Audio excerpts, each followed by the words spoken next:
To that, then skating in front, picking up a loose puck and scoring, and Edmonton had a 1-0 lead. But it was a tight game after 2 periods, tied at 1, when this man, Glenn Anderson, broke that tie and sent the Edmonton Oilers away to an eventual victory. Anderson and his line mate, Mark Messier, moving into the zone. Messier, the shot, deflected behind the net, but look at Messier hit Anderson right in front of Ron Hextall. And the rest was history. The Edmonton Oilers used that impetus in the first minute of the 3rd period to skate away to a victory. Mark Messier also had a couple of assists as all the big guns got in on the act. Will they do the same tonight at the Northlands Coliseum? Game 2 between Philadelphia and Edmonton is just ahead. Coliseum in Edmonton, Alberta, Canada, home of the Edmonton Oilers, who won Game 1 of the Stanley Cup Finals over Philadelphia 4-2 last Sunday night live here on ESPN.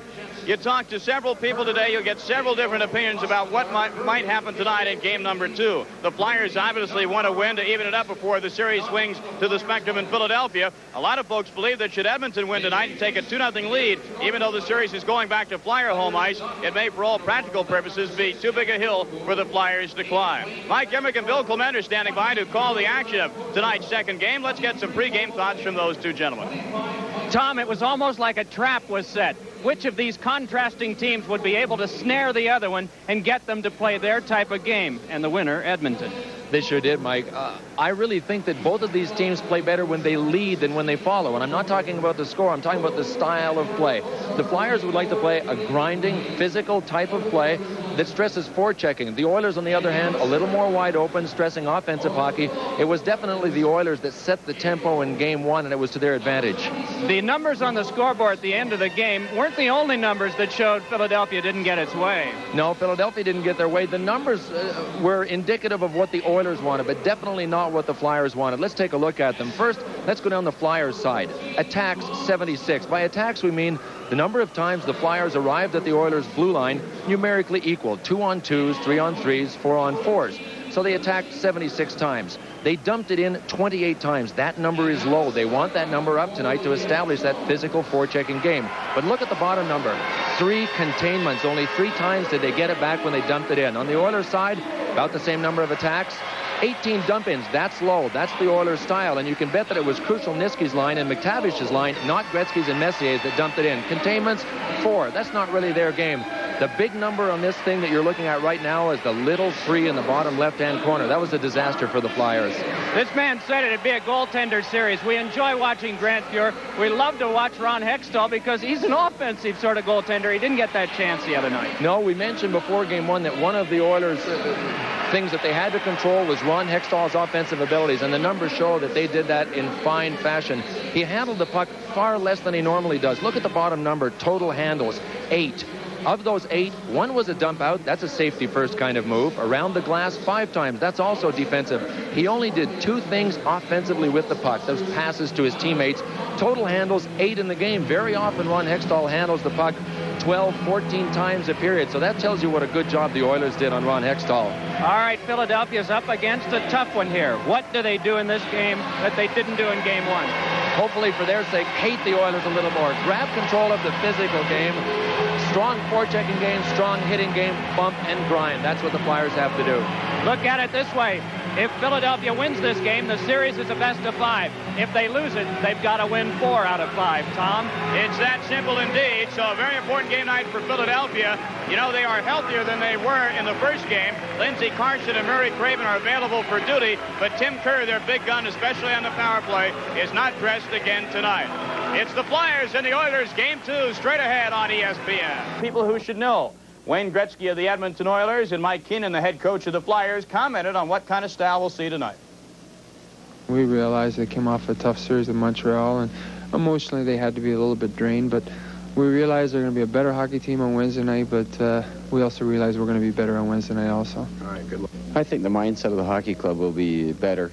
Certainly we had some residual effect of the Montreal series and probably didn't have time to recover as well as we perhaps thought we had.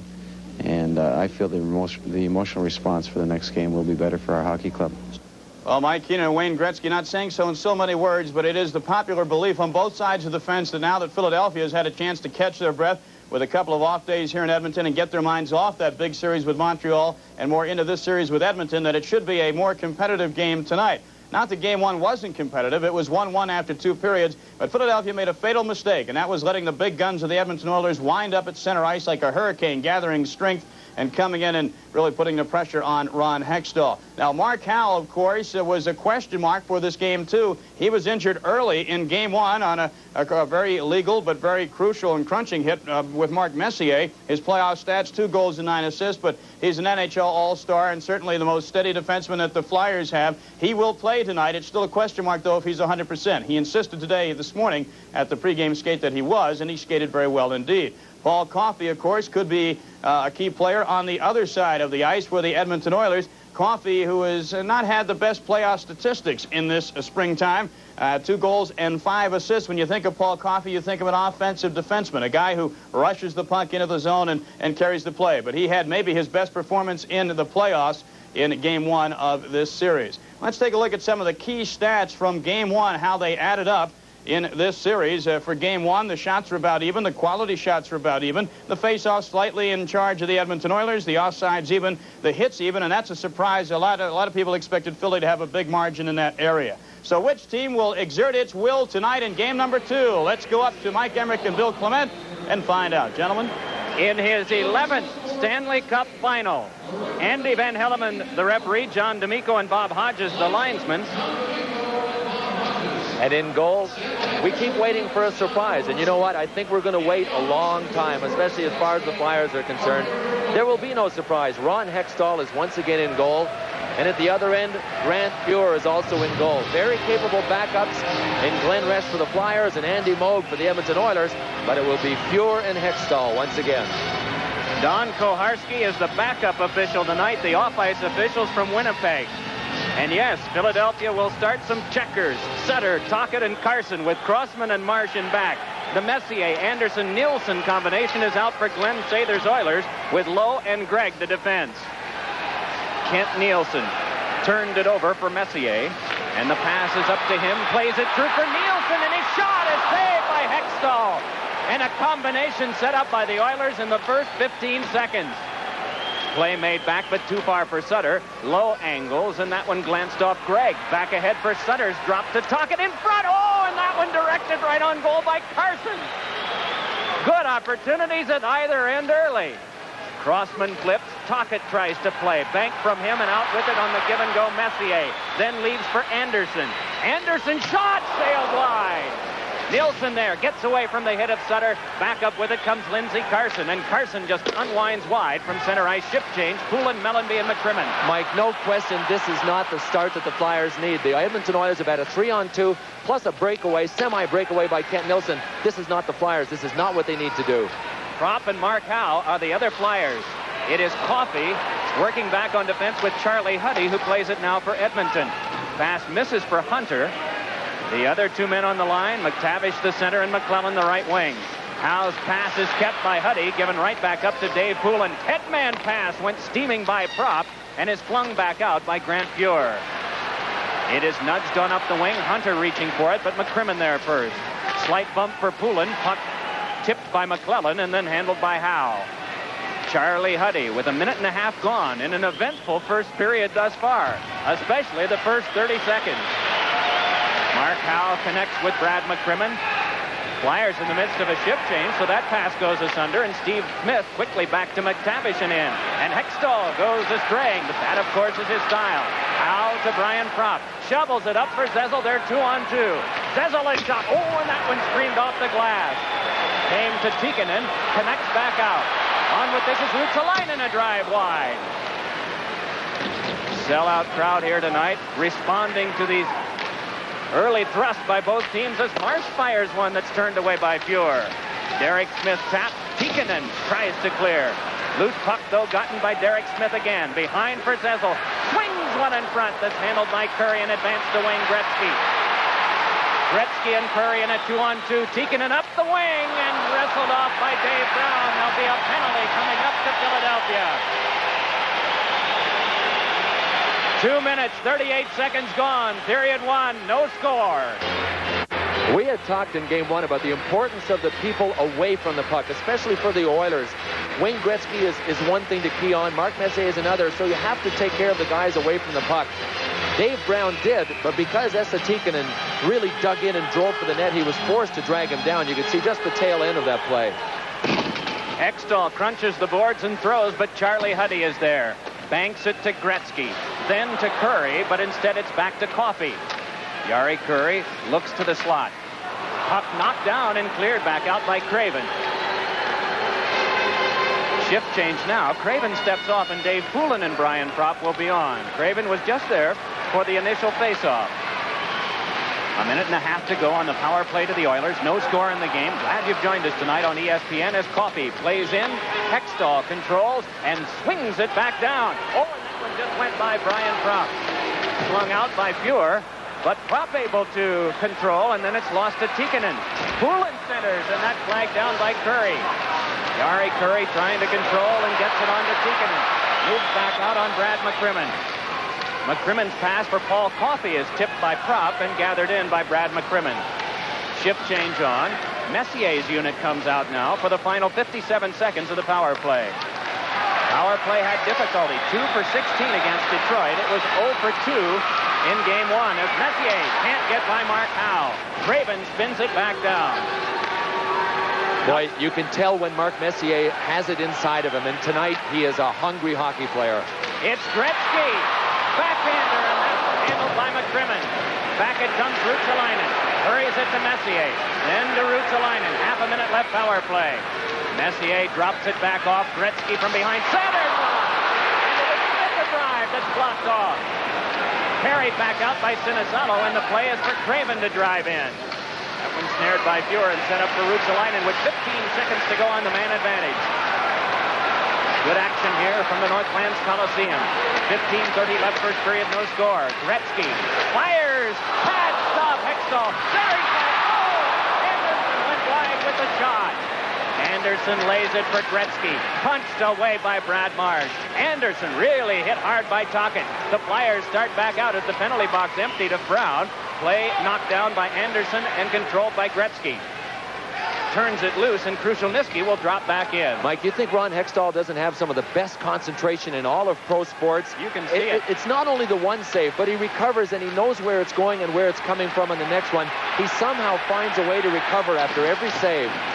Marsh rolls for Tocchet. Starts out with Derek Smith and has it to him. Headman pass to Eklund. Eklund centers. Smith a shot saved by Fuhr. Crossman a drive saved by Fuhr. He hangs on. This is playoff hockey. The score of the game, 0-0. Biggest reflex goalies ever in the game of hockey. Eklund carries in deep. He doesn't even look, but he has a man. And Fuhr has to make the save. Then Tocchet comes in for a rebound. Watch Crossman's shot. Fuhr up again with Lowe down to try and block the shot. Boy, it's just excellent goaltending at both ends. Here's a super slow-mo shot from our end zone camera. Gretzky moves in, pumps and lets it go. There's the price that he will pay if the Philadelphia Flyers have their snarl on, which they were trying to get for tonight. Kjell Samuelsson with play back in, rolls to Charlie Huddy. Missed for McSorley, and McTavish starts ahead with Krushelnyski, but they're surrounded by orange and black. McTavish tries to get one in front. Krushelnyski a shot, and that blocked off by Hextall. Brown now on to Daryl Stanley. Feeds on the wing, but the play goes offside.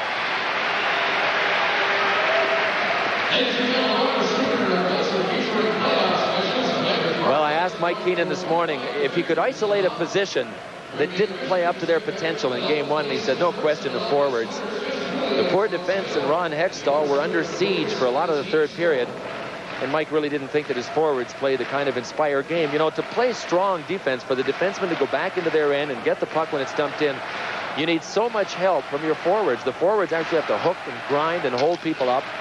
Here's another look from our super slow-mo camera of Craig McTavish getting a rough ride, but he did the job. He got it out to Mike Krushelnyski, who got a sharp angle shot. See Hextall, how he recovered. The shot bounced off him. He was ready for anything. Puck chipped ahead. Mark Howe moves for it, but instead it's Fuhr. Lays it back along to Nielsen. The pass in the skates of Messier. Has trouble with Poulin's checking, but now it's Anderson ahead. One-on-one with Howe. Anderson shot directed away by Hextall. Smith the drive. Blocked down by McCrimmon. Flyers have a 3-on-2 developing. The pass too far for Poulin, and Ruotsalainen goes back, so Fuhr will just play it away from him, and drop hit hard by Messier. Still the puck worked back for Philadelphia to try to keep, and Brad McCrimmon does it. Given up to Steve Smith, then on to Anderson. Anderson to Messier. But again, tight Philadelphia checking, and here's Tocchet moving in. Wedged off by Smith, but he got a shot away, and Pure took care of that one. The shots are 6 for Philadelphia and 5 for the Oilers. Only 1 penalty in the game, that a minor to Philadelphia's Dave Brown. The teams are at full strength. 13 minutes, 5 seconds to go, first period. Game 2, best of 7, Stanley Cup Finals from the Northlands Coliseum. We'll have them all for you. 2 nights from now, the venue shifts to the Spectrum in Philadelphia. Missing a check was Brown. While falling, Gretzky plays, but Hextall hasn't. Brad Marsh of the Philadelphia defense wrapping it on for Brown, but it squirts back where Kevin Lowe has to regroup. Fed back along on the turning stick of Jari Kurri, then up the wing to Gretzky. Gretzky plays, hoping for Kurri, who was nearby, but it's Crossman. This one is followed up by Brad Marsh. Marsh moving in. Then for Zezel, and then Derek Smith. Shot is wide. Zezel looking from behind. Centering pass, and that one flipped up over the net. Dave Brown centers one. That one pinballed in front and came back to Gretzky. Moves out with Esatikin, and it's a 2-on-2. Now a 3-on-3 as Kurri is there to put a pass, and a save by Hextall. Isn't this trooper? Wonderful action here tonight from the Northlands Coliseum. 8 minutes gone, first period. Shots even at 6, no score. Gretzky crisscrosses, fires, blocked by Hextall. And Hextall plays it back along to Lindsey Carson, whose pass is too far for Mellanby, but he takes it on the carom. Mellanby forced off by Coffey. And it is Charlie Huddy double team behind. Ron Sutter sweeps to this one. Tries a pass, but Huddy is there. Bear hug is wrapped around Mellanby, and there'll be a penalty coming up. Delayed call on centering pass, blocked down. Ron Sutter, extra attacker is out. It's Pelle Eklund as the Flyers continue on the delayed penalty call. Howe in the corner loses the touch-up, and there'll be a Philadelphia power play coming up. 11:22 to go. First period, we still have no score. You know, sometimes when you get too close to the bull, you get the horns. Sometimes you don't even have to provoke the bull. Watch Hextall. Bing. Tried to go between the shin pads and the pants, too, where there's no padding. Don't get too close to the Gladiators in goal, especially this time of year. We're talking May. We're talking territorial rights, especially around the crease. Coffey a hold at 8:38. Philadelphia 0 for 1 on the power play in this series. This is their second opportunity, first of the night. And Gregg sealed up by Mellanby, and the puck just held at the front by Fuhrer. You know, he jumped on that puck and didn't have it, Mike. Had he not had his stick in the right place, it wouldn't have bounced back. You can see Glenn Sather turning nicely for the camera. At the far end is co-coach John Muckler. And yesterday at an awards banquet here, Muckler was introduced as an assistant coach. And by the time Glenn Sather had a chance to make it to the podium, which was sometime later, he was very quick to point out that John Muckler is not an assistant coach, he's a co-coach. And the Oilers players will tell you, Mark Messier included, that John Muckler is a very smart hockey man and provides the technical aspect of their attack and their defense, a great portion of it. Glenn Sather is a good motivator and takes care of trying to organize all these superstars. Muckler is by and large the hockey man behind the scenes here. It is Sutter and Messier for the face-off test. Eklund and Brian Propp are the other two forwards, and it is Eklund who moves in. Howe and Crossman in back. And it is Huddy drilling. Howe stopping. Howe dishes off to Sutter. Feeds one in front. Tipped, though, at the side of the net by Propp. And Eklund darts right to it. But it's hung up in the pile of players behind. And then Sutter is added to the pile, but continues to play as Steve Smith leaning on him. And then Sutter retaliates as Propp has it. Fed back to the point to Crossman. Crossman hands it back to Eklund. Gives to Howe. Drive. Tipped in front. Another shot. And Fuhrer has it. Marvelous goaltending. Great goaltending. Great help from Charlie Huddy to push Sutter out and out and out of the way again and again. But Sutter got the original deflection. And you know what? The Flyers are not accepting being held. That's the difference thus far. Watch this deflection. He gets a good shot. Huddy keeps moving him right out of the screen and right onto his back. All the way from the far end with our super slow-mo camera. You'll see Grant Fuhrer trying to keep his eye on it.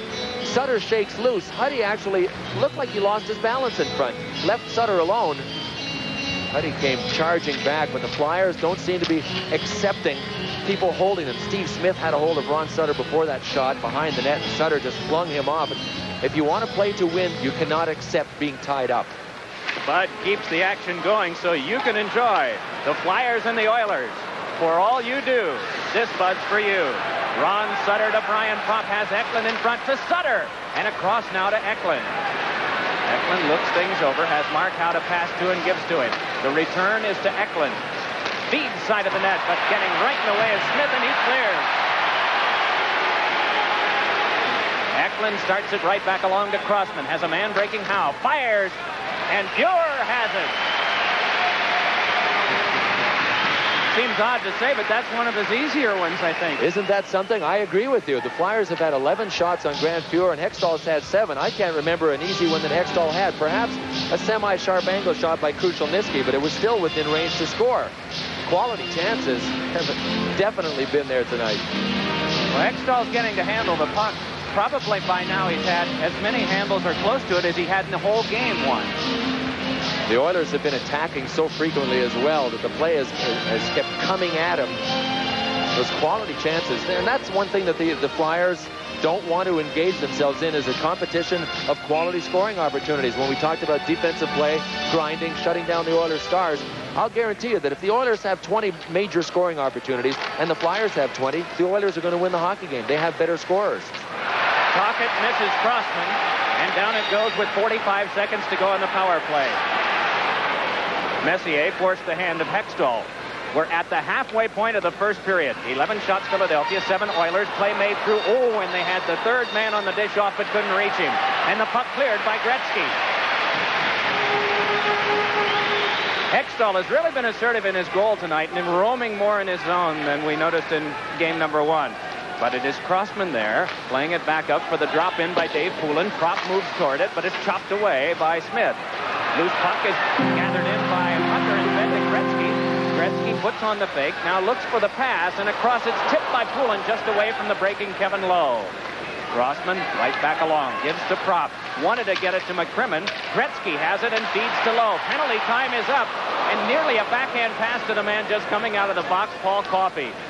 And they say that Gretzky can see all over the ice all the time, and there was just an example. Teams at even strength, 9-10 left, scoreless first period of play. Game 2 here at the Northlands Coliseum as Gretzky faked the drop and then carried it. Now it is Curry trying to play. Brad Marsh comes along. Help has to come from Mellanby. Curry went down, and the fans wanted the arm of Andy Van Hellemond to come up. Carson can't move ahead, and so it's Brad Marsh. Matched up this time with Shel Samuelson on defense. The play is just beyond the reach of Craven, and so it's Fuhrer to sweep it along. Esset ticking into play there. Bumped by Mellanby. Puck thrown well wide by Samuelson, and it's Curry dipping back. Jari Kurri getting up ahead of steam nicely through Craven. Moves on into the zone. Big drive by Tikkanen. Oh! And was that one a rocket? I'm not sure if Hextall saw that, but I'll tell you, I didn't see it from here. He caught it 100%. It is Steve Smith crisply on to Curry, moving it up to Gretzky. Gretzky fakes the drop, fires one, and that one is handled by Hextall and quickly swept for Shel Samuelson to play to Zezel. Then to Samuelson. Big Dave Brown out on the ice now for Philadelphia. Krushelnyski tries to lock up Samuelson, does a good job. Derek Smith drives in and was deep, freight trained by Marty McSorley. Clever stick handling, good goalkeeping, and booming hits. 7:50 left in this first period. Tikkanen's pass is for McSorley. Duels, though, with Mark Howe. Down goes Howe. Zezel couldn't get it ahead, and Derek Smith plays. Then to McCrimmon. Forechecking are Krushelnyski and Buchberger. Puck handled by Ruotsalainen. Drops it back in for the Oilers. And Hextall just cradling with the stick. Then to McCrimmon, who's taken out of the play after he's cleared out. Dave Poulin tries for Brown, but instead gets McSorley. Marty McSorley, big crowd favorite here. Heads to the Philadelphia line. Can't muscle his way through. Philadelphia starts back. Dave Poulin working on Kevin Lowe. Poulin looks, has Prop moving along and gives to him. Prop with a backhander across the goal mouth wide. Marsh able to hold for Philadelphia. Tries to send one in front, but the Oilers can recover, and a pass would have been over 2 lines had McSorley taken it. Instead, it's Philadelphia possession, and the clock continues to move. Under 7 minutes to play now. Poulin connects with Prop. Shot is blocked by Fuhrer and swept away. Pocket to play, but it's given up to Messier. Through the legs to Anderson. Anderson back for Nielsen, but it's Marsh taking over for the Philadelphia defense. Boy, this has had flow to it, hasn't it? Offside called. 6:34 to go in the first period. The game is scoreless. Here's the fake drop pass we were chuckling at earlier. Watch Gretzky. He drops it. Whoop. Not so fast, Kjell Samuelsson. Samuelsson didn't go for it, but it was a nice try. He wasn't quite close enough to Samuelsson. And anyway, Samuelsson's got the 40-foot reach. Puck scaled back in by Philadelphia. Fuhr leaves. Ripped along by Randy Gregg. Still some trouble for the Oilers. Anderson there connects with Messier. Across it's flung and dropped by Nielsen for Gregg to follow up to Anderson. Marsh watching him as Anderson is forced behind but comes out in front, and Marsh right on his tail again. Good defensive work there by the big Philadelphia defenseman Brad Marsh. Crossman's pass goes all the way down. And so it is Kevin Lowe back for the icing touch-up. 6 minutes even to go first period. From the Northlands Coliseum, Oilers and Flyers no score.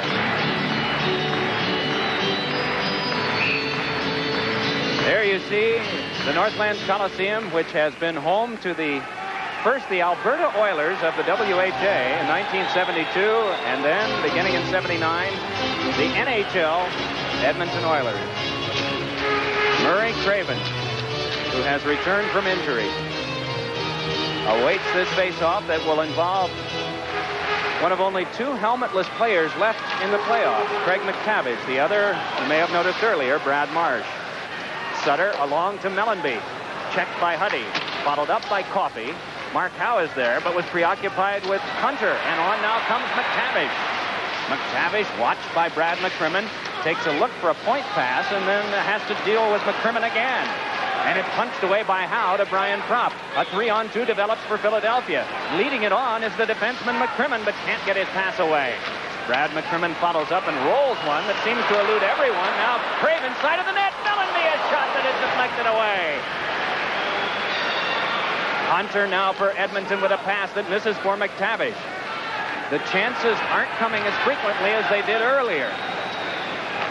McCrimmon's pass is on the wing to Mellenby, who misses for Sutter. McClellan working to Paul Coffey. Spins it back to Charlie Huddy. Shift change on. They want to get the Gretzky line out right now. But Brian Propp causes a problem for Gretzky, and then Tikkanen is hit by a Sutter. On now comes Propp. Got it to Tocchet. Tocchet tries to finesse to Propp, but Jari Kurri was in the way. Now it's on to Gretzky. Brad Marsh watching him. The drop is to Coffey. The shot is wide. Reaching for it is Propp, but he can't get there. And then Tikkanen checks him right out of the play. They have an exchange. And the Oilers start back up with it. This is Kurri. Big drive is off the glass and back out in front for Crossman to swat away. And a chance now for Carson, but again, Kurri's back-checking prevents Philadelphia from going further. Steve Smith of the Oiler defense in the final 4:20 of a scoreless first period. 13 shots for Philadelphia and 7 for the Oilers. Dave Brown can't clear it out, and so it's Gretzky moving ahead.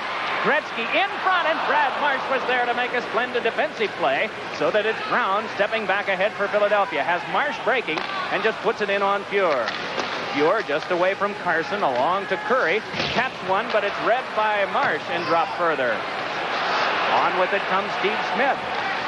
Little tap in so they can bring out the Messier line. Down to the ice goes Gretzky. Andy Van Hellemond looking on without a word as the play made out from Crossman to Derek Smith. Smith turning. Backhander. It just snapped right out of the air by Fuhr and left for Randy Gregg. The tap is along for Lowe, but he is just muscled to the boards and glass. Then Dave Brown steps into Anderson. It is Brown pointing to Samuelsson. Shot deflected away.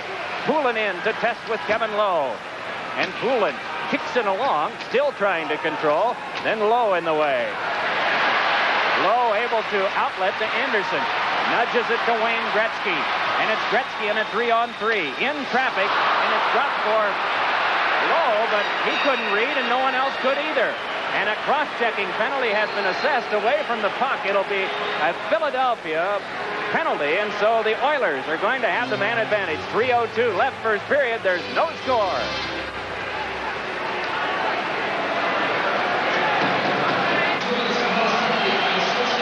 Derek Smith has been whistled off for cross-checking. right at the top of your screen. You know, he didn't even have two hands on his stick, but from a different angle and a different perspective where Andy Van Hellemond was standing, it looked like a cross-check. So Derek Smith will sit for 2 minutes and give the Oilers a chance in the power play. Second power play of the night for Edmonton. Puck gunned back down by Mark Howe. And it is Grant Fuhr cradling, just sweeps it away from Sinisalo. Sinisalo and Murray Craven up front for the penalty-killing Flyers. In back, Howe and McCrimmon. Anderson has trouble. Huddy follows up, but it is Mark Howe controlling and just playing the wide pass to McCrimmon. McCrimmon clips one off Sinisalo that is grabbed by Fuhr, and Fuhr just away from Sinisalo. Back up now comes Charlie Huddy with it.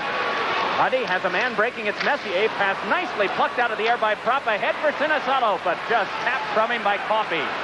Smooth defensive play there by Paul Coffey. As offense changes to defense so quickly. McCrimmon along now to Sinisalo. Flyers playing some keep away. On with it is Propp. A minute 10 left power play. Nice drop over to Howe. Howe in front. A shot blocked down. And closing his legs to seal it is Fuhr.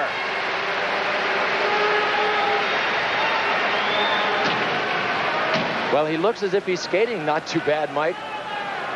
Had a serious Charlie horse in game one and was doubtful up until this morning for tonight's game. But here's Howe breaking in.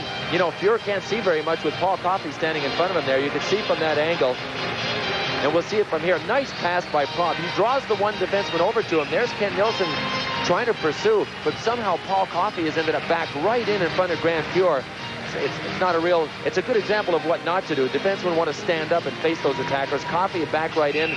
Not only could he not check Mark Howe from back there, but he was a problem for that man, Grant Fuhr. Somehow Fuhr, as he's done so many times all season long, saw it and stopped it and froze it.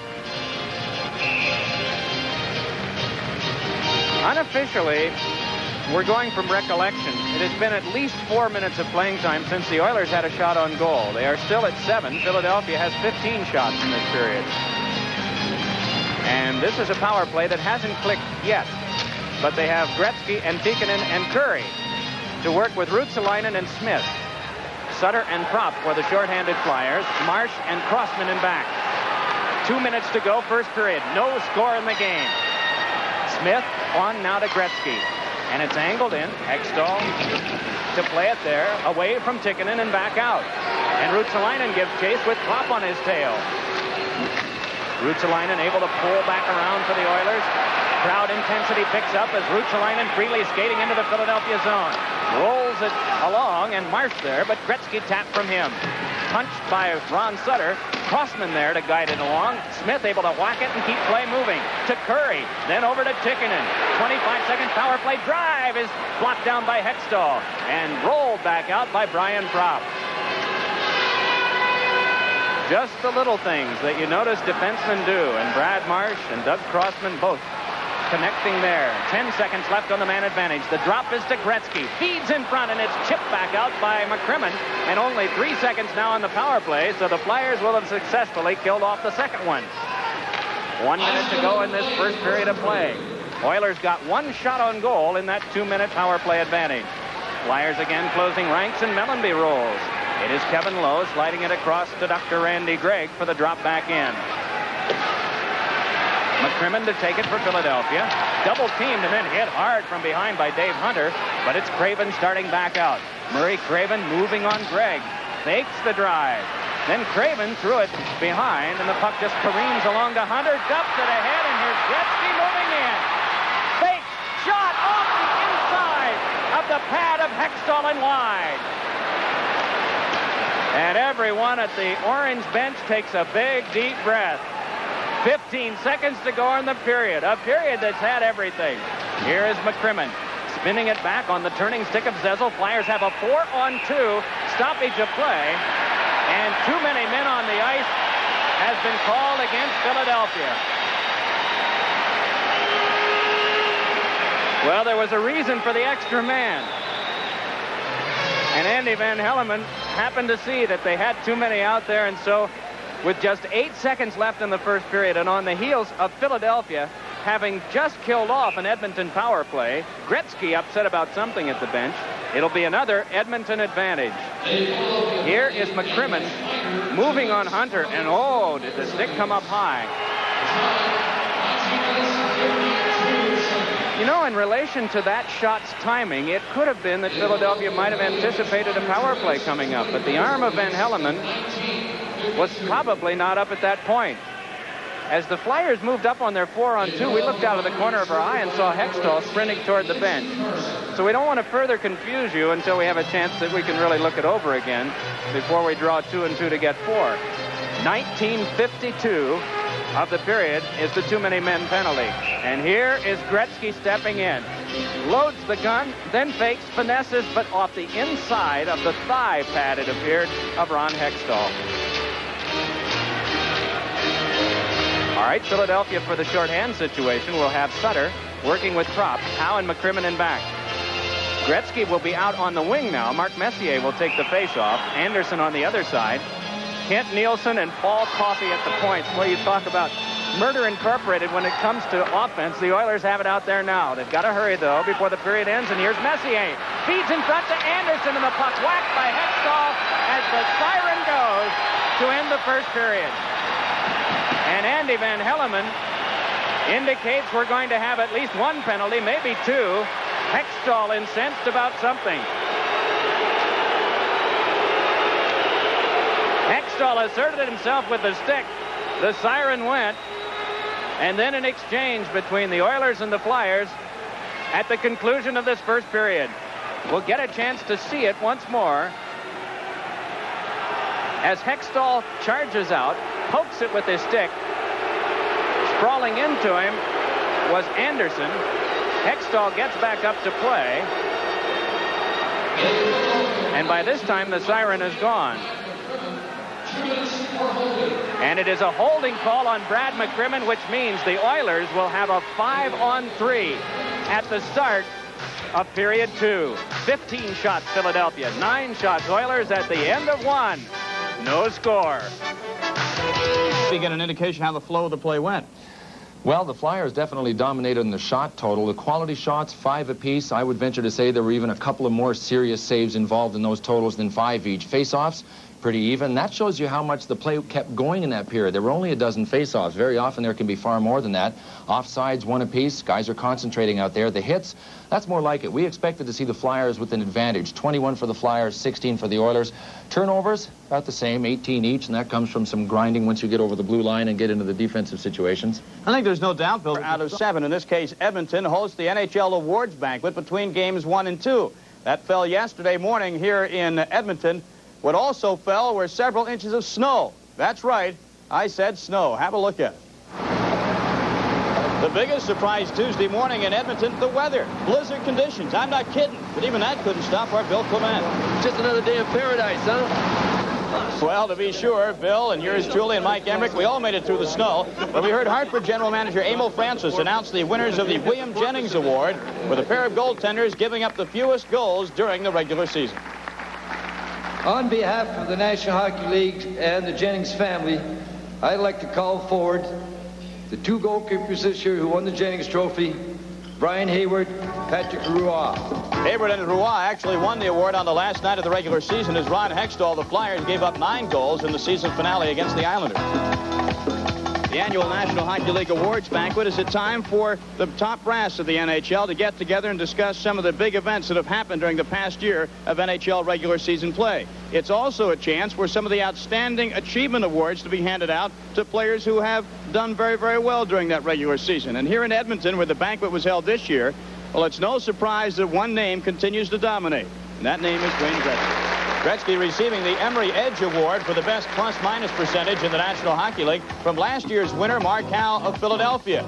Now, Gretzky ended up the season with a plus-minus of +70, so he adds another trophy to his ever-burgeoning trophy case. NHL President John Ziegler also on hand to hear Sally Masterton hand out the Bill Masterton Award. On behalf of my mother, Carol, my brother, Scott, and the rest of the Masterton family, I am honored to present the 20th Masterton Trophy to Doug Jarvis. Doug Jarvis, the classy sentiment of the Hartford Whalers, the NHL's new Iron Man. He has played in 962 games and counting. No wonder he's the winner of the Masterton Memorial Trophy. Other notables, such as Montreal's Guy Carboneau, on hand to see Wayne Gretzky get another car. There's no question that I'm very fortunate to play on a team that's got an awful lot of talent, but not only that, who strive together to become even better and push each other day in, day out. And it's awful fun when you're winning a lot of hockey games, and when you're winning, the individual things fall into place. Wayne Gretzky now has 14 keys and counting. Someone said he has more keys than the state of Florida. He got a new car from the Chrysler Dodge people yesterday for the 3rd straight year as the NHL's Player of the Year. Bill Clement rejoins me for a look at highlights of the first period in a moment. Messier so often because of his strength and his speed. This was a play where he separated the zone. He was right up at the Flyers' blue line, and the play came from the far blue line. So it really spread the Flyers out. Crossman does his best to take him out of the play, but it's a European trick. What the Europeans do is they spread everything out, slow the play down in a certain area, and then have somebody coming full speed from another area. That's what Messier was doing there, and the Oilers done it pretty well. For long, we'll see. Let's rejoin now Mike Emmerich and Bill Clement. Thank you, Tom. Messier, Anderson, and Yari Curry. Gretzky and Coffey. 5 of the best in the whole world. And the 6th one is the goalkeeper at the other end, Grant Fuhr. A 5-on-3 advantage. And it is Anderson working in. Ron Sutter defending. The puck given up to Howe. Howe and Crossman are the other 2 Flyers. And the pass comes through to Doug Crossman. Just surrounded by white-shirted Oilers, and hands back for Mark Howe to just tip away. Now Messier guides it back up the wing. Gretzky drives, blocked by Hextall. Rebound, a save high by Hextall. Loose puck in front. Messier cradles, controls, Coffey a drive, blocked down in front. Hurt is Howe. The play made by Curry in front. Score Gretzky.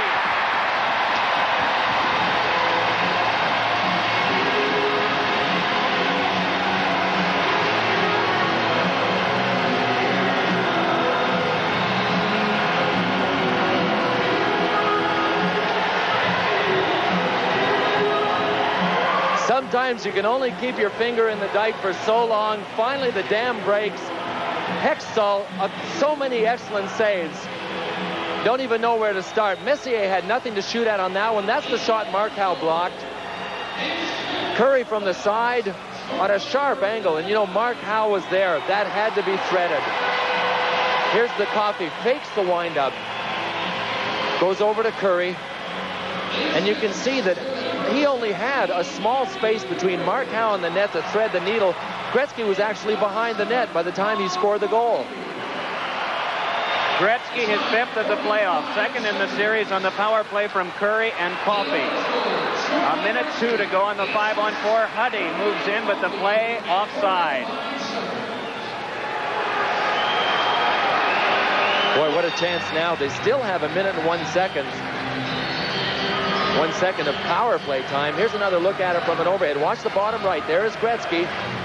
Here comes the pass right on the Wayne Gretzky stick, and you can see Gretzky had actually gone by the net, and only his stick was visible for Yari Curry to pass to, but that's all he needed. Anderson, Messier, and Gretzky with Huddy now and Coffey. 45 seconds of the period, the time that Gretzky scored the goal. Sutter, Howe, Crossman, and Brian Propp. And it is Doug Crossman turning. It was the cross-check, followed later, too many men on the ice, then holding. And there were 3 successive minors to Philadelphia, but the last 2 came only 6 seconds apart. Huddy pestered by Sutter, puck taken by Anderson. Glenn Anderson yanks it around to Huddy. 1:25 gone, 2nd period. Oilers doing some circling because of Philadelphia forcing, and now on comes Anderson. Drops for Gretzky. Gretzky just pivoting, hands back to Huddy. Boy, is that unusual. Huddy unscreened, wide open, and Wayne Gretzky leads him too far with a pass. Huddy right back ahead now to Coffey, and Coffey flips up the wing. Anderson moves on it, so does Mark Howe. A little dish by Howe, along to Sinisalo. Crisply back out, 5 seconds left power play. Flyers move on. Crossman can't punch by Coffey. Out of the penalty box comes Brad McCrimmon. Puck rolled back along for Ruotsalainen. Starts back out, has Gretzky on his left and gives to him. Breaking in the wing is McClellan. Gretzky gives to McTavish, and McTavish controlling backhander. Oh, and that's blocked by Hextall. Ruotsalainen looks, has McTavish, but gives to Smith, and that one tipped away by Brad Marsh. Derek Smith able to chop it back out, and with the teams at even strength, Ruotsalainen puts it on the turning stick of McClellan. Can't connect with McTavish. Crossman starts back for Philadelphia. Then Tocchet shunts it off for Derek Smith, who strides with Ruotsalainen. Puck punched in front and quickly handled by Fuhr. McTavish rolls one to McClellan. Hands then to Wayne Gretzky, who's been out a long time. Gretzky drops to McTavish, wrapped up by Derek Smith, and the puck knocked away by Samuelsson. Then left, and no one seemed to take control for a moment, but ahead with it now is Eklund. Away from this, Derek Smith goes down. Delayed call is on against Edmonton. Eklund loses. Greg touches, and Philadelphia will get a power play. 17:01 to go. Second period, it's the Oilers 1 and the Flyers. Gretzky, number 99, seeing the ice so well. We hope to give you a pretty good look at what we're talking about. He receives this pass at center ice. Watch number 14, McTavish, trying to catch him. Now, Gretzky hasn't looked back yet, has he? He hasn't looked at anyone except straight ahead. You know what he did with that pass? Put it right on Craig McTavish's stick. Here it is. Gretzky picks it up. Look where McTavish is, bottom left. How does he know he's there? Oh, give me a break. Power play is on for Philadelphia. It is Messier and Nielsen among those killing it off for the Oilers. Lowe and Randy Gregg in back. Mark Howe and Crossman, once the Flyers get it set up, will man the point positions. Eklund, Tocchet, and Brian Propp, and the play is to Propp, but too far. Propp playing the bounce, double team. Puck along to Messier, turned around, and still gets up, trying to fight it loose, but it's Mark Howe. Chip off to Tocchet. Tocchet, checked by Gregg. Puck played by Lowe, cleared. Hextall puts it right on Crossman's stick. 1:20 to go on the power play to Philadelphia. This is their second opportunity of the night. On now comes Mark Howe. Checked from him, though, by Gregg and taken by Gretzky. Short-handed power play, even strength. He's out there all the time. Howe with a pass ahead. It's rolled in deep by Eklund, but Gregg will go back to play. Wraps it along for Hunter, who directs, and Propp must play at center ice. Over to Eklund. Rolls back for Tocchet, but it is Gregg going to get it. Chips it along for Lowe. Eklund moves, and Lowe just throws it right away from him, and a nice pass combination. On with it is Gretzky. Feeds for Hunter, but it's swung away wide by McCrimmon, who goes into the net hard. McCrimmon appears to be okay, and Hextall gets up, is all right as well. And the third man is Gretzky. Stanley Cup Finals on ESPN. Well, it didn't take long for Brad McCrimmon to bounce up after taking the net off its moorings. I guess he wants the Flyers management to breathe easy. There's so many injury problems. Mark Howe is on the limp tonight, Brad McCrimmon's partner, but McCrimmon smashed into the net and got right up again. Ron Sutter missed a lot of the year, 48 games with a bad back. Murray Craven's back tonight. You had mentioned that earlier, Mike. Lindsey Carson is back, having been knocked out Game 5 against Montreal, but it's been one of those seasons for the Flyers, one injury after another. Howe lays this one to Crossman, then back out to Sinisalo with Ron Sutter on his right. Oilers move to that strong side. Play made to Sutter, then back to Howe. Howe with a wrist shot deflected. Sutter couldn't control. Away and down goes Huddy. It's Howe. Over to Crossman. That stiff pass was difficult. Huddy sweep checking on Crossman. Speeds one in front, and Paul Coffey had it read all the way and cleared. You'll hear more applause in 5 seconds because the Oiler will be out of the box. And there he is to make the play, McTavish, but it is Crossman for Philadelphia behind Howe. Shift change on, and fortunately for Philadelphia, Mellenby was right there. Crunches hard with Huddy, and Carson dubbed his shot.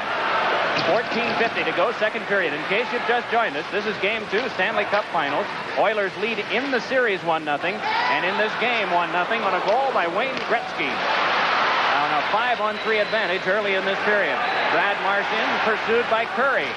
Marsh able to win that duel, turning it on to Carson's stick, then for Samuelsson, but Gretzky there forcing him deeper. Wasn't he just on the ice a minute ago? Yeah. You know, you talk about him playing in all different situations. That in itself is the biggest problem in defending against Gretzky. He gets so much ice time, and one man can't stay out there against him the whole time. It is Gretzky behind, looking to the front, has Curry there, can't get it to him, still keeps, rolls it over to Ruotsalainen. Ruotsalainen will turn right back to Gretzky. He's all over the ice, but this one caromed to Eklund. Rolls it out, hoping for a 2-on-1, but Ruotsalainen across to cover. Gretzky twirls at center ice and then darts back in, so there's no delayed offside should he get it. Eklund lined up by Tikkanen. Play followed up by Kjell Samuelsson. The towering defenseman for the Flyers just lobs it deep. Fuhr there guides it away from Ruotsalainen, and a penalty called to Samuelsson away from the puck as you see the man fouled, Steve Smith. 13:39 to go, second period. It's still the Oilers 1 and the Flyers nothing. If you look at the coincidental penalties, bottom left, watch Steve Smith poke Samuelson right in the nose. Watch Samuelson with the stick.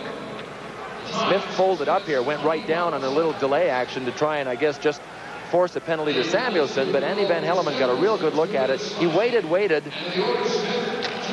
though he was turning away. A little delayed reaction. He went to the Bob Froese School of Diving. That was great.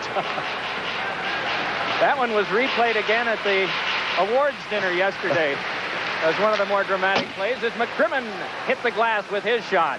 Now it is Zezel, beating but low there to take over. Drops it off to Gregg. Teams go at a goaltender and 5, full strength, because of the coincidental minors. There was a time that Bill Clement liked when it would have been a goalie and 4 apiece. Play made back ahead. Howe is there, pinching off on Hunter, and rides him to the fence. Zezel turns over for Big Dave Brown, who tries to fight his way through low. Still they battle, and it's followed up by Zezel. Chased off, though, by McTavish.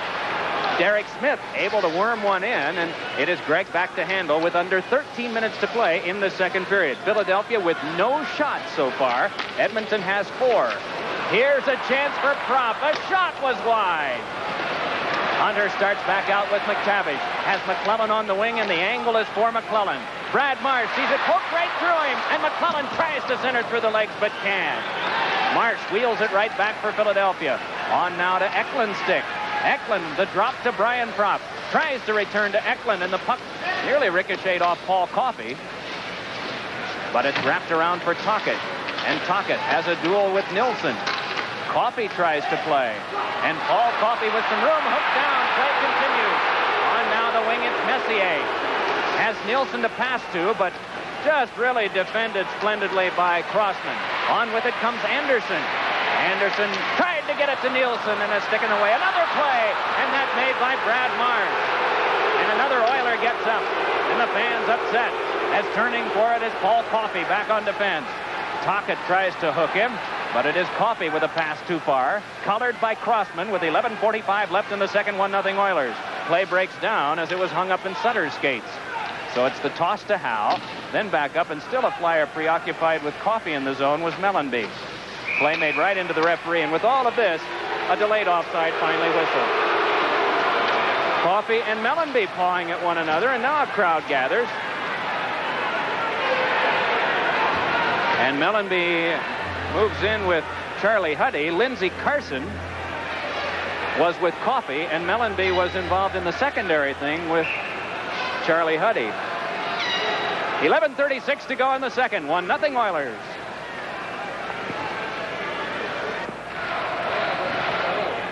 Mark Messier can let him go from everywhere. The puck is tipped out, and Messier, while being taken to the ice, still is able to get a shot away. Brad Marsh was the one who got his skates on it, and as he's done almost as many times as Hextall tonight, made a block in front. Bob Hodges, in his 15th year of calling the lines, working tonight with the ultimate veteran John D'Amico, 23rd year of working the lines, and Andy Van Hellemond comes in to speed things up for the faceoff as the Oilers have made a shift change.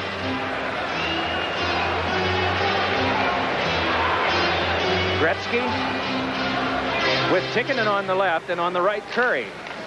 Sutter wins from the faceoff, and McCrimmon drills one off the glass. 11.5 minutes to go, second period. Philadelphia still looking for the first shot, and the puck cleared by Coffey. Howe with one that was over the crossbar and against the glass. Tikkanen trying to clear, is able to get it as far as Howe. Shovel shot blocked off by Fuhr. An exchange between Fuhr and Mellanby as the Oilers move back out. Coffey hands on to Jari Kurri. Kurri feeds, but it's knocked away by McCrimmon. Turning right back Philadelphia, and it's Mellanby looking ahead. Mellanby steps in. Big drive. Pat stopped Fuhr. Mellanby once more centers, and Kurri there to check it away. And again, another exchange back down the ice, and it is Paul Coffey who is going to go for Edmonton. 10:52 to go in the second. Coffey will go. Maybe Mellanby will as well. Our score, Edmonton 1, Philadelphia 0. You can see on this replay the Flyers have 3 men in deep, but they get away with it. Tikkanen tries to dump it right up the middle. Who's there? Nobody in white. It's Mark Howe. He takes a dynamite wrist shot, and he's got one of the best. Fuhr does a good job of trying to direct it right through the crowd. Mellenby crashing in there, and Fuhr wound up. Just stopped short of hitting Mellenby. That was Philadelphia's first shot of the period. It took them about 8.5 minutes to get it. This game is still tight. 1-0. Oilers have a 4-on-2. Gretzky a drive, and that one whistled wide. Puck kept by Randy Gregg. Feeds for Curry, but it careens to Brad Marsh. Now to Craven, passed just by the glove of Tikkanen, brought on by Dave Poulin. Has Sinisalo striding. Hands over to Marsh. Marsh fires one, tipped wide. Getting a piece of it was Craven. And it's Gretzky rolling in stride for Lowe. Couldn't punch it by Crossman. Crossman starts right back with it for Philadelphia. Able to roll it in deep, and it'll be Randy Gregg's play there. Shouldered by Sinisalo, just following through on the check of the Flyers. As Lowe gives to Curry and then to Tikkanen.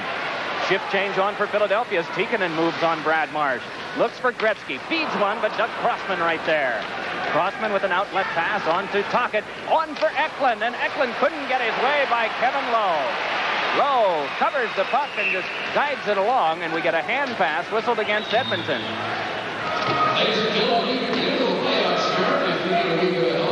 There's a man who's had a tremendous playoff performance, Pelle Eklund. And he's going to have to continue against this hockey team, too. The team that I was most surprised that he played so well against was Montreal. He had 6 points in 2 consecutive games in Montreal, and they play such a tight style and such a physical style. You wouldn't think that Pelle Eklund would have matched up well against them. And I would have thought the opposite here, but we really haven't noticed him that much. Here's a pretty decent rush, but you can see Kevin Lowe getting back, just shovels it to the side, and then takes Eklund out of the play. With the Oilers playing a somewhat less physical style than Montreal and a little more wide open, you would think that it would play right into Eklund's hand, but we really haven't noticed him that much in the game and a half thus far. Bud keeps the action going, so you can enjoy the Flyers and the Oilers tonight from Salt Lake City, Utah, home of the new International Hockey League champion Salt Lake Golden Eagles. They won it tonight.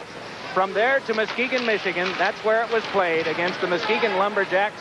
For all you do, this Bud's for you, and our congratulations at ESPN to the IHL Turner Cup champion Salt Lake Golden Eagles, coached by an old goaltender named Wayne Thomas. Well, we won't make comparisons with the word old. We'll say experienced in John D'Amico. I was going to say, especially not when John D'Amico's on our screen. But boy, is he physically fit. He was at our hotel working out for the last couple of days, swimming laps, getting ready for tonight, staying in shape. Very dedicated athlete. Even he's a linesman, not looked at as an athlete, but he is one. A penalty coming up as Eklund centered. And the puck touched by an Oiler, and that's why the whistle was blown. There'll be a power play coming up to Philadelphia, and they had some offensive pressure going. 9:23 to go in the second. It's the Oilers 1 and the Flyers nothing. Pelle Eklund is a guy we hadn't noticed very much. For him to do a lot of wheeling and dealing in the Oilers zone. Grant Fuhr goes down there. In a big pileup in front, there's a penalty that was handed out to Steve Smith. I'm not sure that Fuhr didn't get mixed up in that pileup, and Fuhr dragging down one of the, or at least Smith dragging down one of the Flyers. Van Helleman saw it, and it's called 2 minutes to Steve Smith. And Fuhr holds from the faceoff. So with 9:20 to go in the second period, the Oilers still have that lead that they gained early in this period on a 5-on-3 power play advantage. Curry and Coffey setting up Wayne Gretzky. The man of many reactions we had mentioned in game one. Look at his catching glove. It's got webbing on the side. As much area as you can cover with it. And those things are so light, too. You wouldn't believe how light they are. And Fuhr calmly flings this one along. It's by Eklund, but kept by Crossman for Pelle Eklund. Eklund's shot. Oh, and that almost had Fuhr going the wrong way. McTavish able to feed one ahead to Mark Messier. Messier moving on Doug Crossman. And Messier chased behind the goal. Just plays beautiful keep away by rolling back out to Lowe, and the Oilers just move back to center ice and play some four corners. Nielsen to Lowe. 1:25 to go on the power play. Nielsen defended by Crossman. Coming by is Eklund. And Nielsen almost on second effort got that one. Doug Crossman sliding it across to Eklund. Pass just checked away by McTavish. Back on with it comes Kent Nielsen. And Nielsen just doing a masterful job The Oilers fans appreciating this as the puck is scaled all the way back into the Philadelphia zone deep. 55 seconds left on a man advantage. 1-0 Edmonton ahead. Sinisalo can't get by Kevin Lowe.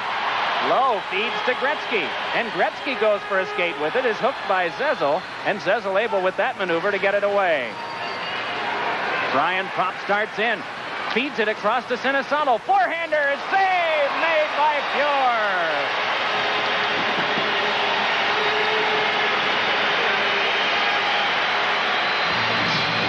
It's just one quality save after another for Grant Fuhr.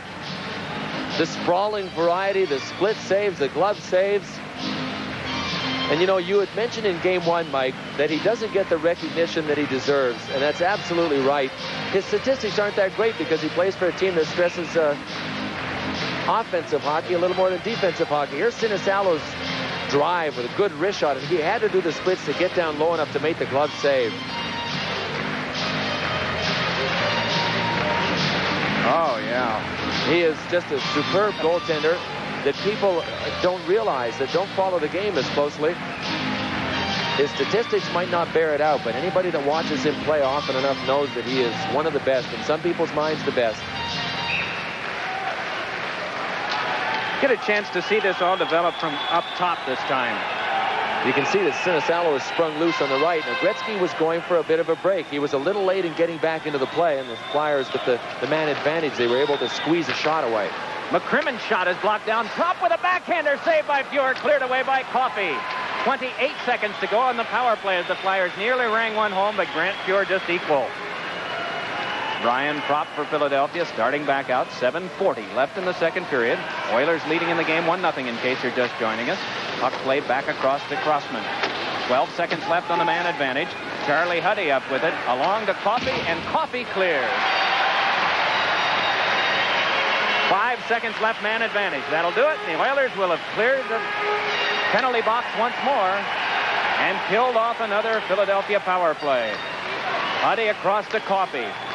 Then it's worked back ahead to Huddy. Teams at full strength as Huddy fires one wide. Ron Sutter to get it for the Flyers. Bothered on the play. Blocked up by Jari Kurri's checking. Turns it over to Gretzky. Slots over to Tikkanen. Save Hextall.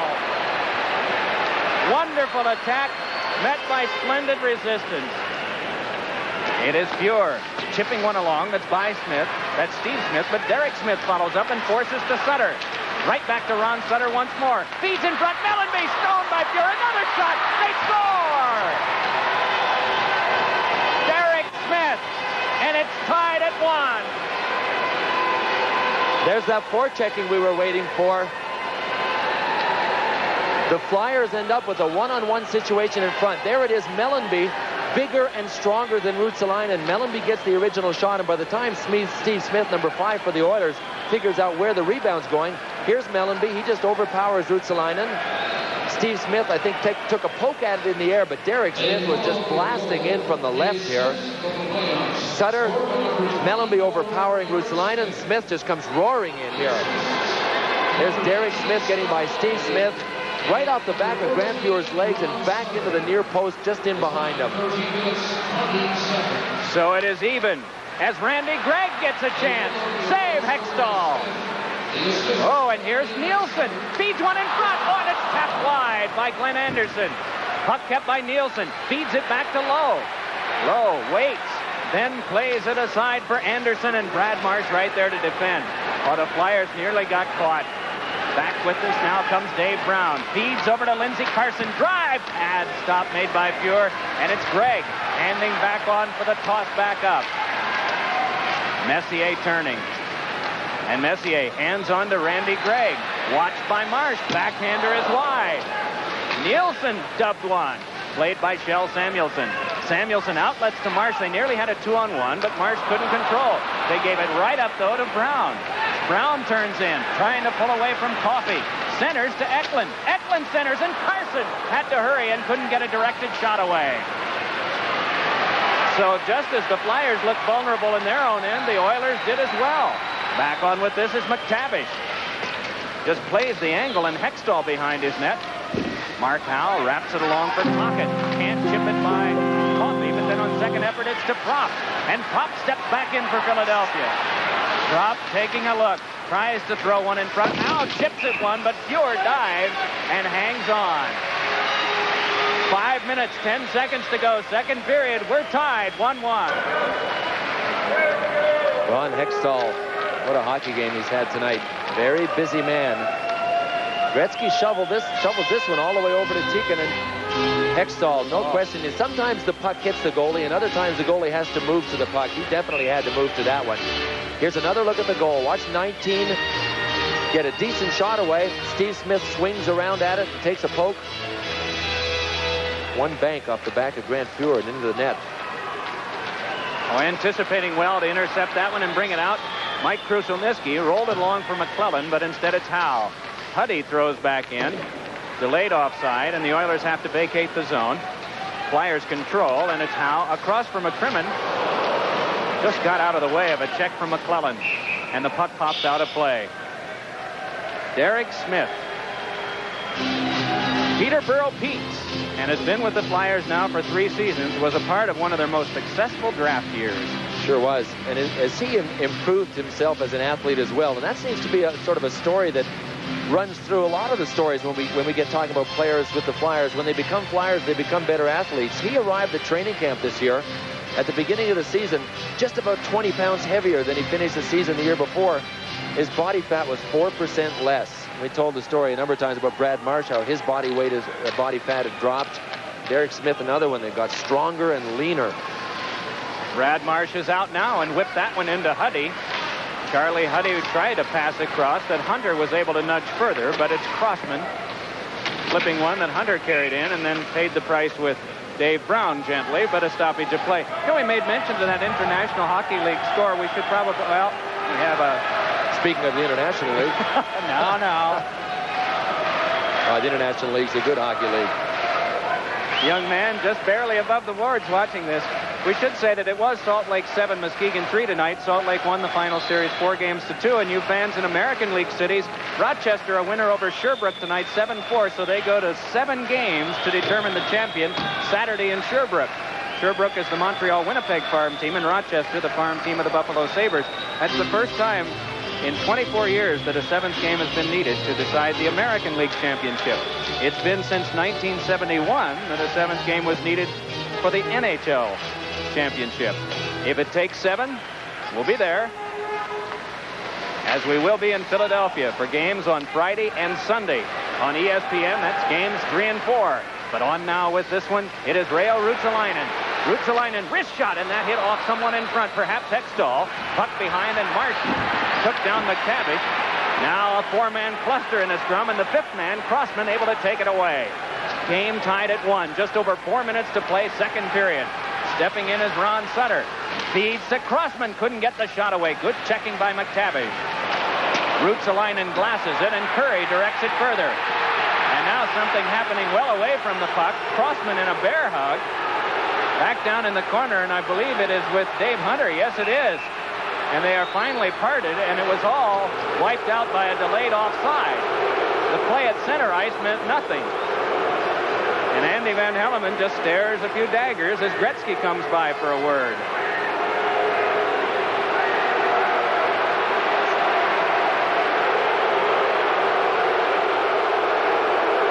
Tough customers. There's Ron Sutter hounding Dave Hunter, staying with him. Oh, whoa! I guess.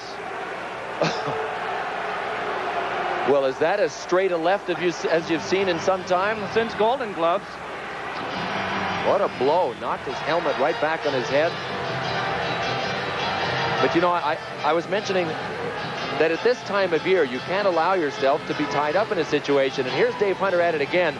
And you'd have to figure that at this stage, as we pick it up, that Hunter has already inflicted some damage on Doug Crossman. Doug Crossman usually doesn't play an aggressive brand of hockey, but he certainly had a reverse headlock.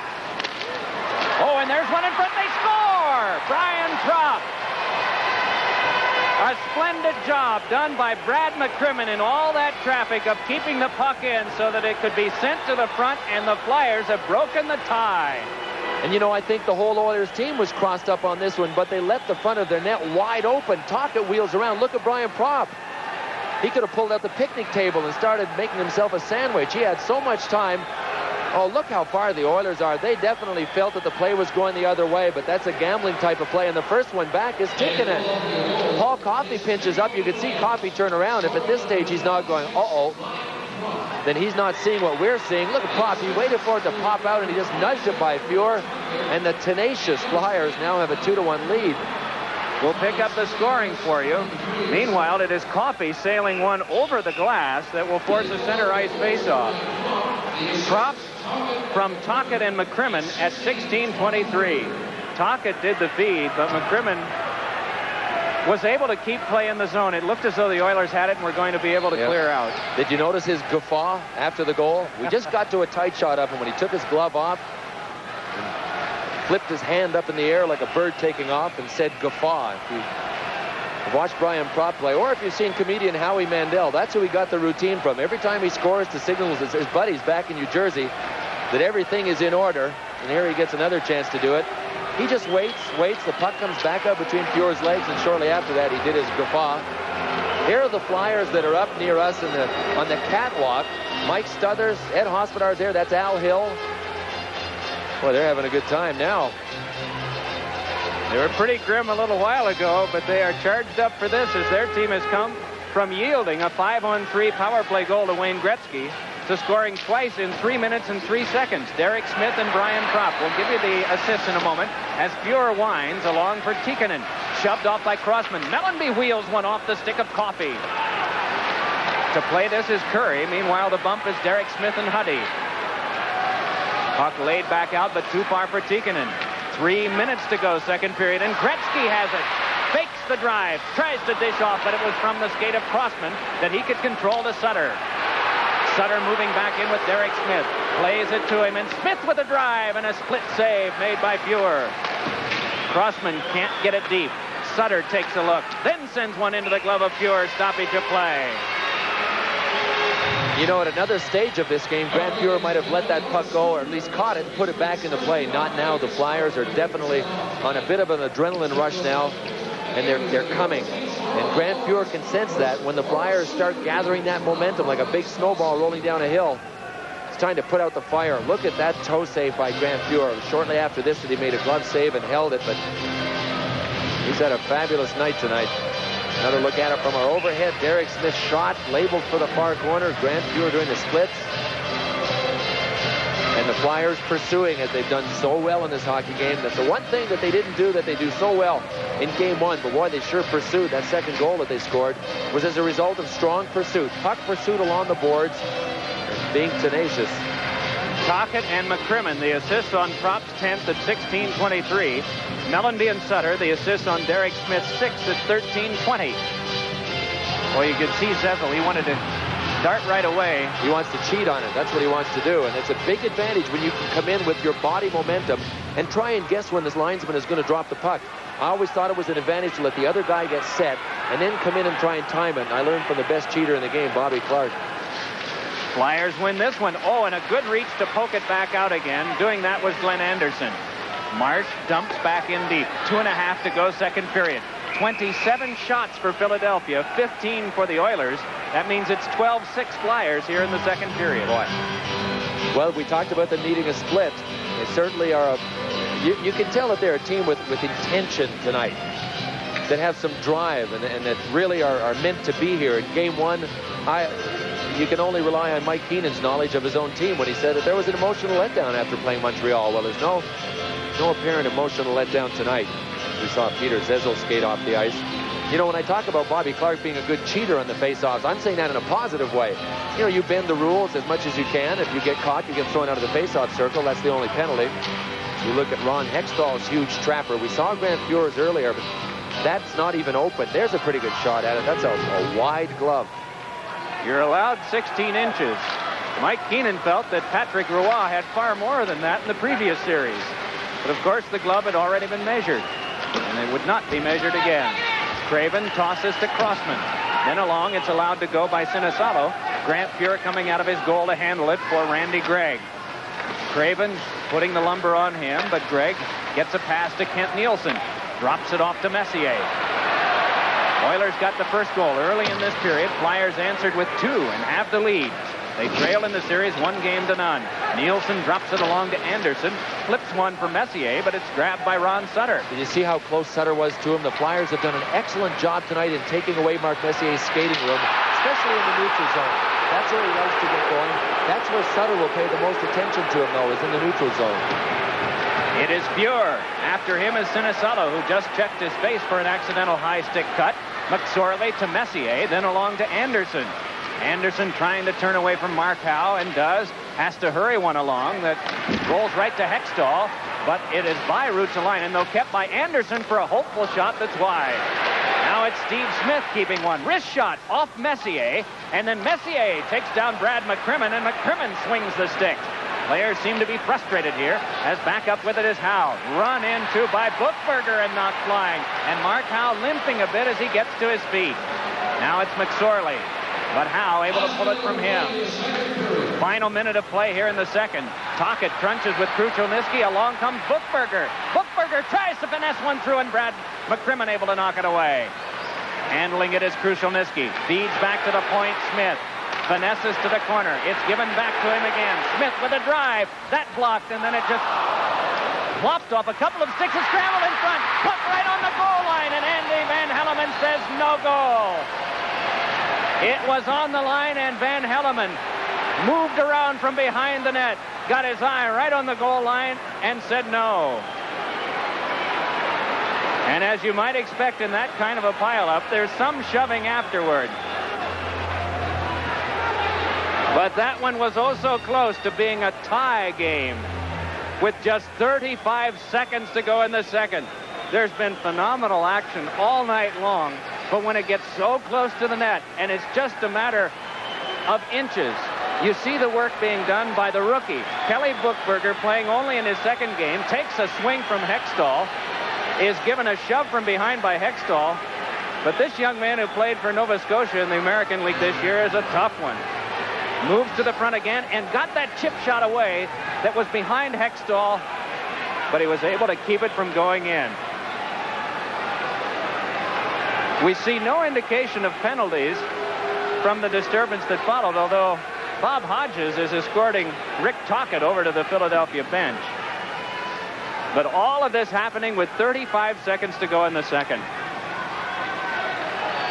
Friday night, 8 p.m. Eastern Standard Time. ESPN will be at the Spectrum in Philadelphia for Game 3 of this best-of-7 series between the Oilers and Flyers. And Sunday night, the time will be 7 Eastern. Ron Hextall pointed animatedly with his index finger as Andy Van Hellemond was talking to him about his use of the stick in front of the net. This one's had everything, hasn't it? Earlier in the game, there was a lot of flow to it. Glenn Sather was most happy then because that's the type of game his team handles the best. And it was back and forth, some splendid saves made by Hextall early. Then the force was on Grant Fuhr. There were some close plays, some good hits at that time. We've had some fair hitting here in the second period, but not quite so intense. But then the scrambles have come around the net. Philadelphia scored. Derek Smith tying the game at 13:20, and then Brian Propp at 16:23. And Philadelphia has the 2-1 edge. Since the defenseman moved in the scrum that occurred after the whistle, the faceoff was moved further out to the center ice area, and that's where the Oilers have to put it in play, but it's the Flyers who have it, and Ron Sutter flips one into the seats. And now Smith holding on to the stick of Sutter. Bill Clement mentioned at the top of the telecast, one thing the Flyers had to do was get angry at this Edmonton Oilers team. Maybe they showed them too much respect in Game 1. And that's something that we've seen instances of, not only when there have been collisions, there have been exchanges, but also, as you usually see, regardless of the opponents after the whistle. There is Steve Smith, who a year ago had to shake hands with the Calgary Flames, tears streaming down his cheeks as he had given up what everyone measures as the goal that cost the Oilers a chance to advance. It was early in the third period, of the deciding game with Calgary.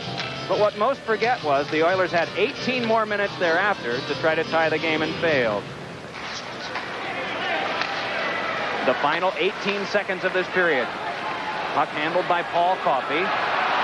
Flows toward the Philadelphia zone. Coffey trying to turn behind the net. Gets away from Dave Brown, but fell. Trying to shove it in was McClellan. And the puck loose for Crossman to turn it up to Ron Sutter, and this will do it. He takes a glance, but there'll be no further play. The siren goes to end the second period. And a conversation between McClellan and one of the Flyers. But the score at the end of 40 minutes. Philadelphia 2, Edmonton 1. Shots, once again, the Flyers out on top, and that's hard to do in this building against the Oilers. The quality shots, the Flyers had one more. Face-offs still about even. The Flyers have sort of patched that area up with Ron Sutter and Dave Poulin getting back because they were so poor earlier in the playoffs. Offsides, nothing consequential there. Hits, once again, the Flyers had more hits, just as we expected. Turnovers, pretty tight, most of those happening in the defensive zones, but the big one there is the hits. The Flyers are continuing to out-hit Edmonton, and that's their game. I want to emphasize that those totals are for the second period only. Now, when Bill returns with me later on in this first intermission, we're going to take a look at some of the scoring opportunities. Thank you, Tom. The game was scoreless at the end of the first period. 3 goals were scored in the second. Gretzky on a 5-on-3 power play from Curry and Coffey at 45 seconds. Derek Smith, 13-20 from Mellanby and Sutter. Prop from Tocchet and McCrimmon at 16-23. And again, Philadelphia outshot the Oilers 12-7 in that period. Game totals 27-16. This is the 10th time in their 21st playoff game that Philadelphia has had a lead going into the third period. Their record is 9-0 in closing the deal. The Oilers have only trailed going into the third period in their previous 15 playoff games once. They lost that one. Underway here in the third as the play is made for Derek Smith, but he can't pass it ahead. It's Anderson shaking free to Nielsen. A shot deflected by Brad Marsh, out of play. Only 15 seconds before Marsh makes a gem here at the start of the third. And you know, the Flyers' record when they have the lead going into the third, it's really no surprise when you consider their style of play, which is very disciplined defensive hockey.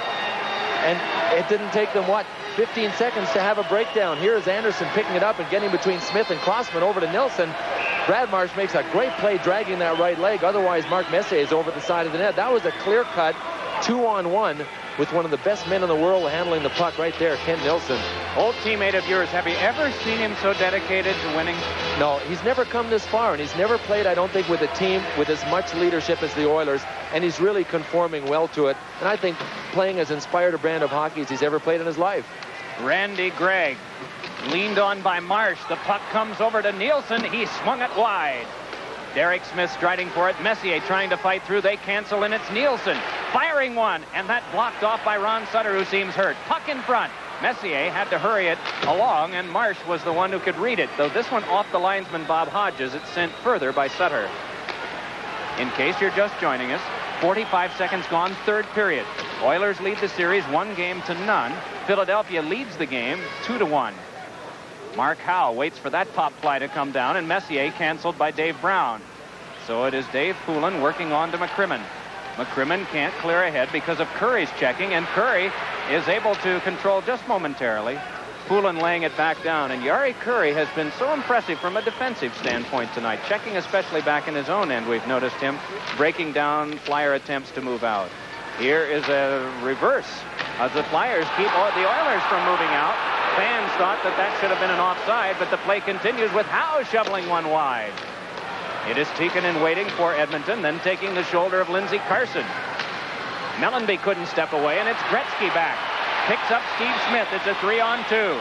Gretzky has Smith breaking and gives to him. Smith's shot is into Hextall. McCrimmon right back now to Ron Sutter. Looks up the wing and has Mellanby there. And then swings it by. Shift change on for Philadelphia. They bring out Crossman and Marsh on defense.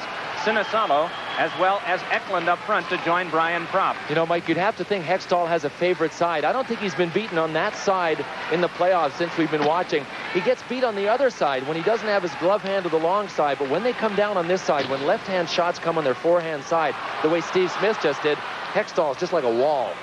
He really glides across from his left to his right well, doesn't he? He covers so much net and his timing is flawless. So you put those two things together, you don't see much net when you skate in on him. You look up and there's nothing there but pads and body. Here is Eklund, and Eklund forced Fuhr to make a play. Fuhr punches it along to Charlie Huddy. Just a little shuffleboard move, and ahead it's from McClellan back to Huddy. The opposite wing is Hunter, and the shot is deflected away by Hextall. Hunter leaned on by Sinisalo's stick. It is McClellan having it knocked away by Crossman, and McClellan gets the glove up in Crossman's face as Marsh plays it along. Misses for Eklund and for Hunter, but ahead it is Brian Propp. Shift change on for Philadelphia as Propp waits now. Slides to Crossman for the big drive that is stick to the glass by Fuhr. Under 17 minutes to go, third period of play. Philadelphia leading in the game 2-1. And it is big Darrell Stanley sliding it to Samuelson, then through Zezel and Brown. Zezel trying to play, but the whole thing winds up being an offside. From the Northlands Coliseum in Edmonton, Alberta, where it snowed yesterday, 2-1 Flyers. We're going to take a look at that last big save by Hextall. You can see Gretzky went close enough to Mellanby to make a good defensive pick of the puck, and he headed up ice, and just over his left shoulder, the right of the screen, Steve Smith. He looks back to see if anybody's coming. Right about now, Steve Smith digs in. It's a clear 3-on-2. Gretzky stops. Markow has to try and put on the brake with his bad leg. He feeds over to Smith. Here's a look at it from overhead. Gretzky stops. Smith keeps going. Look, Hextall way out of the net. No problem. Kevin Lowe behind the Philadelphia goal in front. It's shot wide by Messier. And Randy Gregg has to play it. Lowe wheeled all the way in deep. Takes this pass from Gregg and works on to Messier. Able to shake by Howe. Two men to pass to. Deflection, and Lowe still got a shot away that was wide. And the puck shot out of play. You can see them starting to exploit Howe, can't you? Well, you can't give Messier the blue line and the speed, and that's what he had, was a burst of speed before he hit the Flyers' blue line, and he was wide. He makes a great move there on Howe, and you see he had some speed when he hit the line, Mike, and then he went wide, and it was a great feed to Kevin Lowe, and if Ron Sutter doesn't deflect that puck just a touch, what a move. Great left-right move. Here's our end zone super slow-mo camera. Then he makes a great feed across. And although you couldn't see it, Ron Sutter just tipped it out of the way from Kevin Lowe. Perhaps I spoke too soon. Would that be the side that with the injury he has that Howe would have trouble with, or would it be the other way? I would think that in any case like that, Mike, it's the quick movements. Anytime you have a muscle injury, and the Charlie horse, I can guarantee you, is one of the most painful things you'll ever go through. And every time you make a stride, you have to use the muscles between your knee and your thigh, and that's where the Charlie horse is. So any quick movement like that in a one-on-one situation, Mark Howe's at a disadvantage. Here is Curry. Fires and hits the outside of the net. Another try is hurried high and wide. Curry feeds over to Tikkanen. Back to Smith. Shot tipped. And into the seats it goes as Curry was parked to the left. And they rule it's off Curry, and that draws a protest from the Oiler captain. Here's Curry's shot. Wow, it just sneaks through, and it does look like it actually took some elevation with it. Now it went over to the far side, and you can see the puck coming over the net. That was Ruotsalainen's shot. He was out of the frame, but Ruotsalainen shot it back in, and I wondered why he shot it so high. Well, when the whistle blew, Ruotsalainen made his way to the bench, and as we speak, is getting a fresh stick. I think he broke the blade of his stick on that one. Here it comes out to him. Tikkanen, Curry in the corner. Well, yeah, it was a wimpy little shot by Ruotsalainen, who's got one of the best. You know something's wrong with the stick. Rexy just doesn't snap him like that. Gretzky with Tikkanen and Curry. And with a macho stick, Ruotsalainen back on right defense. And on the left, it is Smith. Brad McCrimmon for Philadelphia, which has the lead in the game 2-1. 15:40 left in the third. They've outshot the Oilers 28-18. Smith with a pass along. It's laid from Gretzky off Tikkanen to Curry. Feeds back for Tikkanen. Down he goes. Sends one away. And Hextall had to block it off. And back through, Carson has it stripped away by Gretzky. Fed over to Jari Kurri. Curry's quick shot is answered by Hextall. Mellanby really hammered by Tikkanen. And the puck goes through Carson and down. That was a glass bender. 15:05 to go as back in Tikkanen to Wayne Gretzky. Gretzky backhander hit the outside of the goal. Gretzky to Curry. Hextall punched it, but into Tikkanen. Gretzky looks it over again, points it to Coffey. Hurried shot save, Hextall whipped away by Brad Marsh. And back along comes Tocchet. It's a 3-on-2 Philadelphia. Handing over to Eklund. Eklund, backhander, save, Fuhr, rebound, and that carried away off the skates of Charlie Huddy. Tocchet able to peel away. Leaned on by Coffey, and the puck shanks back to Brad Marsh. No, that wasn't a power play, in case you just tuned in. That was the Edmonton Oilers exerting pressure. But, Mike, when I was sitting with Tom between periods, I mentioned that if the Oilers press too much and open it up, they will be at a disadvantage defensively. Wasn't long. The Flyers broke out in a 3-on-2 because the Oilers pressed just a little too hard. Drop a drive. Oh, and what a snag by Fuhr. Along it is sent by Krushelnyski. Cross ice for McSorley, but chopped by Marsh and into McTavish. Gets away from Marsh's check, but Propp was the man who went back deep to clear it back out. Gregg on the Edmonton defense. Gives to his partner, Paul Coffey. Shift change, Philadelphia. Krushelnyski starts back. Gives to Marty McSorley. It's around for Kevin Lowe. Lowe drops it back for McSorley, but it went right along the rail and plopped down near Sinisato. Can't clear because of Gregg. McTavish turning with it. Checked off by Murray Craven. Puck played by Krushelnyski, and Brad Marsh right on him. 5 men, all in a muscle work along the boards, and Krushelnyski sees that one pop through, and then Marsh gets up to argue with Andy Van Helleman. Sinisato tries it ahead for Craven, but it pops away from Lowe. 13:20 to go in the third period, and Philadelphia ahead 2-1. It is McCrimmon just laying it right back in. Puck followed up by Anderson. Took a check from Derek Smith that broke Smith's stick. Play continues, and the Flyers have it back. Puck dropped in by Zezel. And it's Kevin Lowe back and Dave Brown right on him. And we get an icing call stopping the clock with 13:03 to go in the third. It's still the Flyers 2 and the Oilers 1.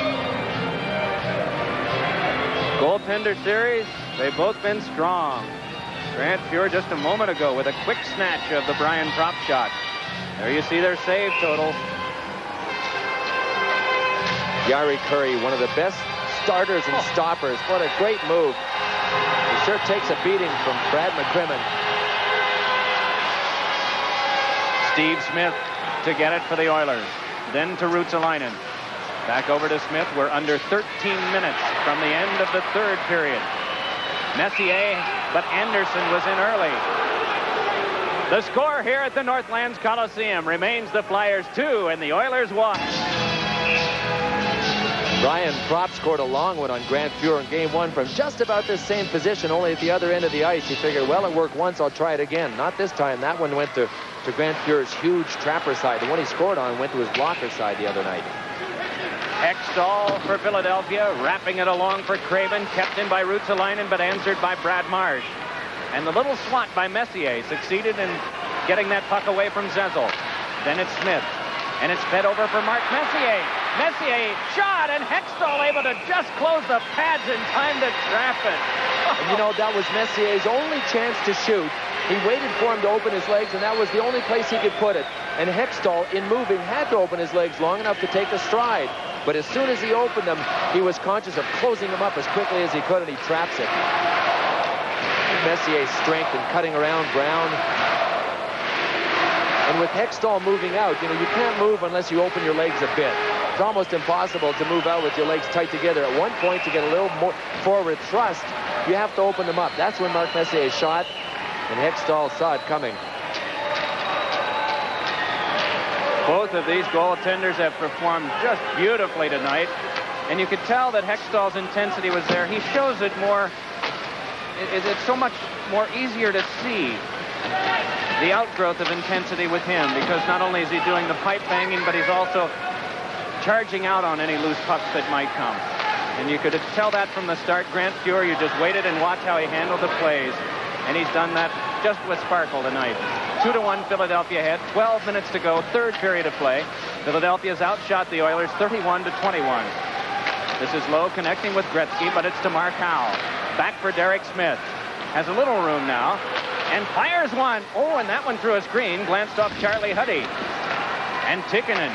Crisp pass over to Jari Kurri. Crosses with Gretzky. Kurri leaned on by McCrimmon and shoveled one wide. Ron Sutter to play back for the Flyers. Bounces one ahead, and Philadelphia involved in a 3-on-2 here now, but not really with much flow. Puck taken by Huddy. And Huddy's pass is up the wing to Tikkanen, moving on with Gretzky. Tikkanen there drops it back off to Jari Kurri, and Curry's backhand attempt fails. Mellanby drives it back out again, and this time it'll be a stoppage of play on an icing call as Lowe touches up. 11:06 to go in the third. The goal by Brian Propp broke a 1-1 tie. It's 2-1 Philadelphia. We're going to give you a good look at the different moves the goalie has to make. Back and forth, never losing position. And the key is never losing control of where the net is behind you. And that's something only experience can teach you. And it just becomes an instinct. Kevin Lowe can't flip it in front because of Tocchet. And it is Doug Crossman banking one ahead. Propp striding after it, but Randy Gregg takes over, and just away from Tocchet, it's Crossman. Delayed offside is wiped as on come the Oilers. Gregg up the wing to Messier. Drops it over for Kent Nielsen. Nielsen swings one wide. Brad Marsh sees it up on the back of the goal, and that's where it stays. We have a halt to the action. It is a rarity when a puck stays on the back of the goal anymore since the newly designed nets of 3 seasons ago. Right. They used to be really slack, and the puck used to just lie there. And you could hear the roar when the whistle blew, but it was for that altercation right there. It was Doug Crossman trying to keep Glenn Anderson away from the puck. Did a pretty decent job of it, too. Tough man to control. He only weighs about 185 to 188 pounds, depending on how many minutes he's played on a given night. But Glenn Anderson is a very strong left winger in this game. Doug Crossman having his best playoff ever. His previous high was when he was with the Chicago Blackhawks. He had 3 goals and 7 assists. And this year he's had 3 and 12. And he was really fighting a difficult situation then, because in the playoffs, his mother passed away. And he was commuting back and forth between Chicago and his home to be with his family and help them at a most difficult time. And with the blessing of Bob Fulford, he was allowed to do that, did not miss 1 game. From the face-off, the puck to Messier. Tried to send one in front, but Brad Marsh there. Though getting it is Derek Smith. Given up to Nielsen. Nielsen checked down by Smith, but from his knees through to Marsh. And Zezel clears, then took a whack from Anderson and glared and looked back. It is Messier dropping back in. Hextall there, leads for Marsh. Drilled along for Zezel, but kept by Lowe. Anderson jams it back, but right into Crossman. Clock ticks down to 10:10 left in the third. Body still being played. Messier along to Nielsen. A shot hits the goal post. Puck kept by Gregg. Forehander in front, and Messier tipped it to the seats. It may have gone off a flyer. We'll get the signal for the faceoff. It's to center ice. But you can't come any closer. That's Hextall's side, though. I'm wondering if he left him anything to shoot at. Perhaps that was the only area that he could have hit. I'll tell you, from that angle, and that's a pretty good angle, you know what Kent Nielsen's looking at from that last angle. Here's our end zone camera. Hextall with the left leg, and he really doesn't move it very much. He's already has it kind of just limply lying out there to the left, but very often when you go in, and Hextall's so big, and we talked about him protecting that side so well, you just don't see any net. And let's face it, when you go in, you look up. Sometimes with a guy like Hextall, there's just not much to see. Paul Coffey mentioned after game 1, he said he's so intimidating. I went in on him a couple of times. All I saw was goalie in front of me. Eklund wastes one wide. Puck played by Dave Hunter. Hunter's pass is controlled nicely, but with the high stick by Ruotsalainen. The clock is stopped midway in the third period. It's still Philadelphia 2 and Edmonton 1. Rather be leading 2-1 right now in the Stanley Cup Finals than the Edmonton Oilers. Yes. I mean, it's nice to be here. It's nice to be in game 2 for all the Flyers. We have 9 minutes and 39 seconds left. And this whole season, when the Flyers have led after 2 periods, in 50 games that they have led, including the playoffs, they're 45-1-4. Mind you, there won't be any ties in the playoffs, but they've only lost once all year when they've led going into the third period. One of the 3 keys that Bill Clement mentioned 3 nights ago as important for the Oilers to succeed was a 2-pronged one called patience and discipline. We'll see if they have it here. They're behind in the game. Their fans are talking it up. 9:35 now to go in the third period. 2-1 Philadelphia leading. Mike Krushelnyski not getting a regular shift tonight, but that's not at all unusual. Puck played along. Brian Propp to Tocchet, but he was in the zone, and so offside is called. You know, Bill, you mentioned before the game the Flyers have to get angry at the Oilers, and we've seen that tonight. Yeah, I really think that we've seen it. I'm sure much to Paul Coffey's dismay. We haven't seen Paul Coffey let her rip tonight either the way he did in Game 1. They've taken away his skating speed, and you know, one of the symptoms, and it's difficult to describe unless you're on the ice, but when you're on the ice and you're playing against a team that plays very strong defensive hockey, the ice surface seems smaller. And I'm sure Paul Coffey has seen an ice surface smaller than usual tonight. Some debris being taken care of by John D'Amico. In case you're just joining us, Gretzky at 45 seconds of the second, Derek Smith for Philadelphia 13:20, and then Brian Propp at 16:23. That's all the scoring we've had. But boy, have there been a lot of thrills. Wayne Gretzky will have to get his inspiration from somewhere else tonight. In Game 1, he mentioned that he had watched Larry Bird play for the Celtics in the afternoon, and going into the fourth quarter against the Bucks when the Celtics really needed him, Larry Bird wanted the ball, and Gretzky's apparently a good friend of Larry Bird, so he drew inspiration from Larry Bird in Game 1 here the other night. He'll have to call upon something tonight. Flyers are playing an inspired game here. Coffey had that one checked away by Ron Sutter, and down he goes. It's Coffey. Beating but behind Krushelnyski up the wing. Jari Kurri crosses with Gretzky, then gives to him. Gretzky, big drive, answered by Hextall. Kurri brushes one to Krushelnyski, who can't center. Gretzky takes a look. What'll he do? Throws it into Brad McCrimmon. Tries a second time, but it's Sutter denying and back out. Muir moves to stop for Charlie Huddy on defense. 8:40 to go in the third. Puck played ahead to Mike Krushelnyski. Picks up Gretzky. Krushelnyski moving in, has no one alongside, so he angles the far side for Gretzky. But the play made by Ilka Sinisalo. Leaned on by Kurri. Fresh from the bench comes Glenn Anderson. Anderson starting back in. Gets by the defensive.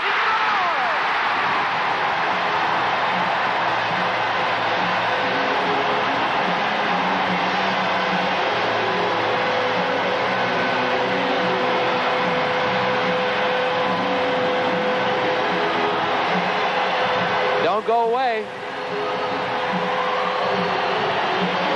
What a great rush. An individual rush all the way after the feed from Randy Gregg. How many guys does he have back? There's one in the middle, one on his left, one on his right. He lays it out for Doug Crossman with one hand and then pulls it back and goes by him.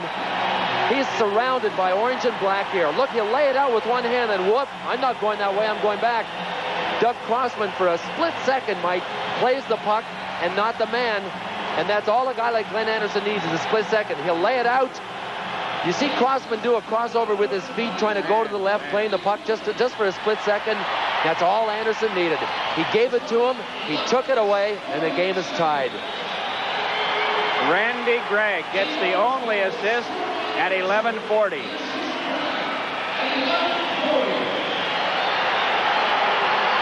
One more time with Doug Crossman. Had some help from the side, but I got a feeling the guys thought that he would stand him up a little more. Watch Gretzky's reaction to this goal. How much does he like it? Yes, sir. That's what this game's all about this time of year. 8:13 left. Noisy throng here in Edmonton. Wonderful goaltending. Brilliant individual plays, and you just saw one of the outstanding plays of the entire year by Glenn Anderson. Tie game, all the emotion you could ever want to see. And the Flyers will be very hard-pressed now to hold the lead. Don't give the Oilers any adrenaline. You can't help it at times, but that's one thing you want to try and avoid at all costs. And now it's happened. Here comes Messier, Anderson, Nilsson. It's Messier, but that check from his stick, and Nilsson put it into Hextall. Just when the play breaks down, the Oilers answer again. Here's Crossman, able to fidget it back out. 7:50 to play. What do you want to bet Gretzky will be the next line out? Anderson turns by, bear hug down. And it's a penalty, assessed delayed call, and the Flyers able to touch. A holding call to Doug Crossman, who did not want to be victimized twice. Power play coming up. Game tied at 2. You know who gets the biggest adrenaline rush when a guy scores? It's the guy himself that scores. And here he comes again, Glenn Anderson. Well, Doug Crossman says, listen, you got me once, but I'd rather sit in the penalty box, I guess, and watch you score if you do it again. What a great rush by Anderson. 2 great rushes. Both helped his team. He's the left winger. Messier is the center. The right wing for the faceoff is Gretzky. Anderson pivoting, lays it off to Messier. Mark Howe watching the front as the play goes wide to Gretzky, then back to Lowe. Lowe finesse one, but that off Ron Sutter. Anderson has to contend with McCrimmon, but gets it to Messier and then to Gretzky and back to Lowe. Then Gretzky once more. Big shot, wide. Lowe gives it up to Ron Sutter. Can't get it by Lowe. Across to Gretzky, but through his legs. And Howe whips it. Randy Gregg keeps it in. Gives it up to Howe again, and Ron Sutter clears. 2 brilliant keeps.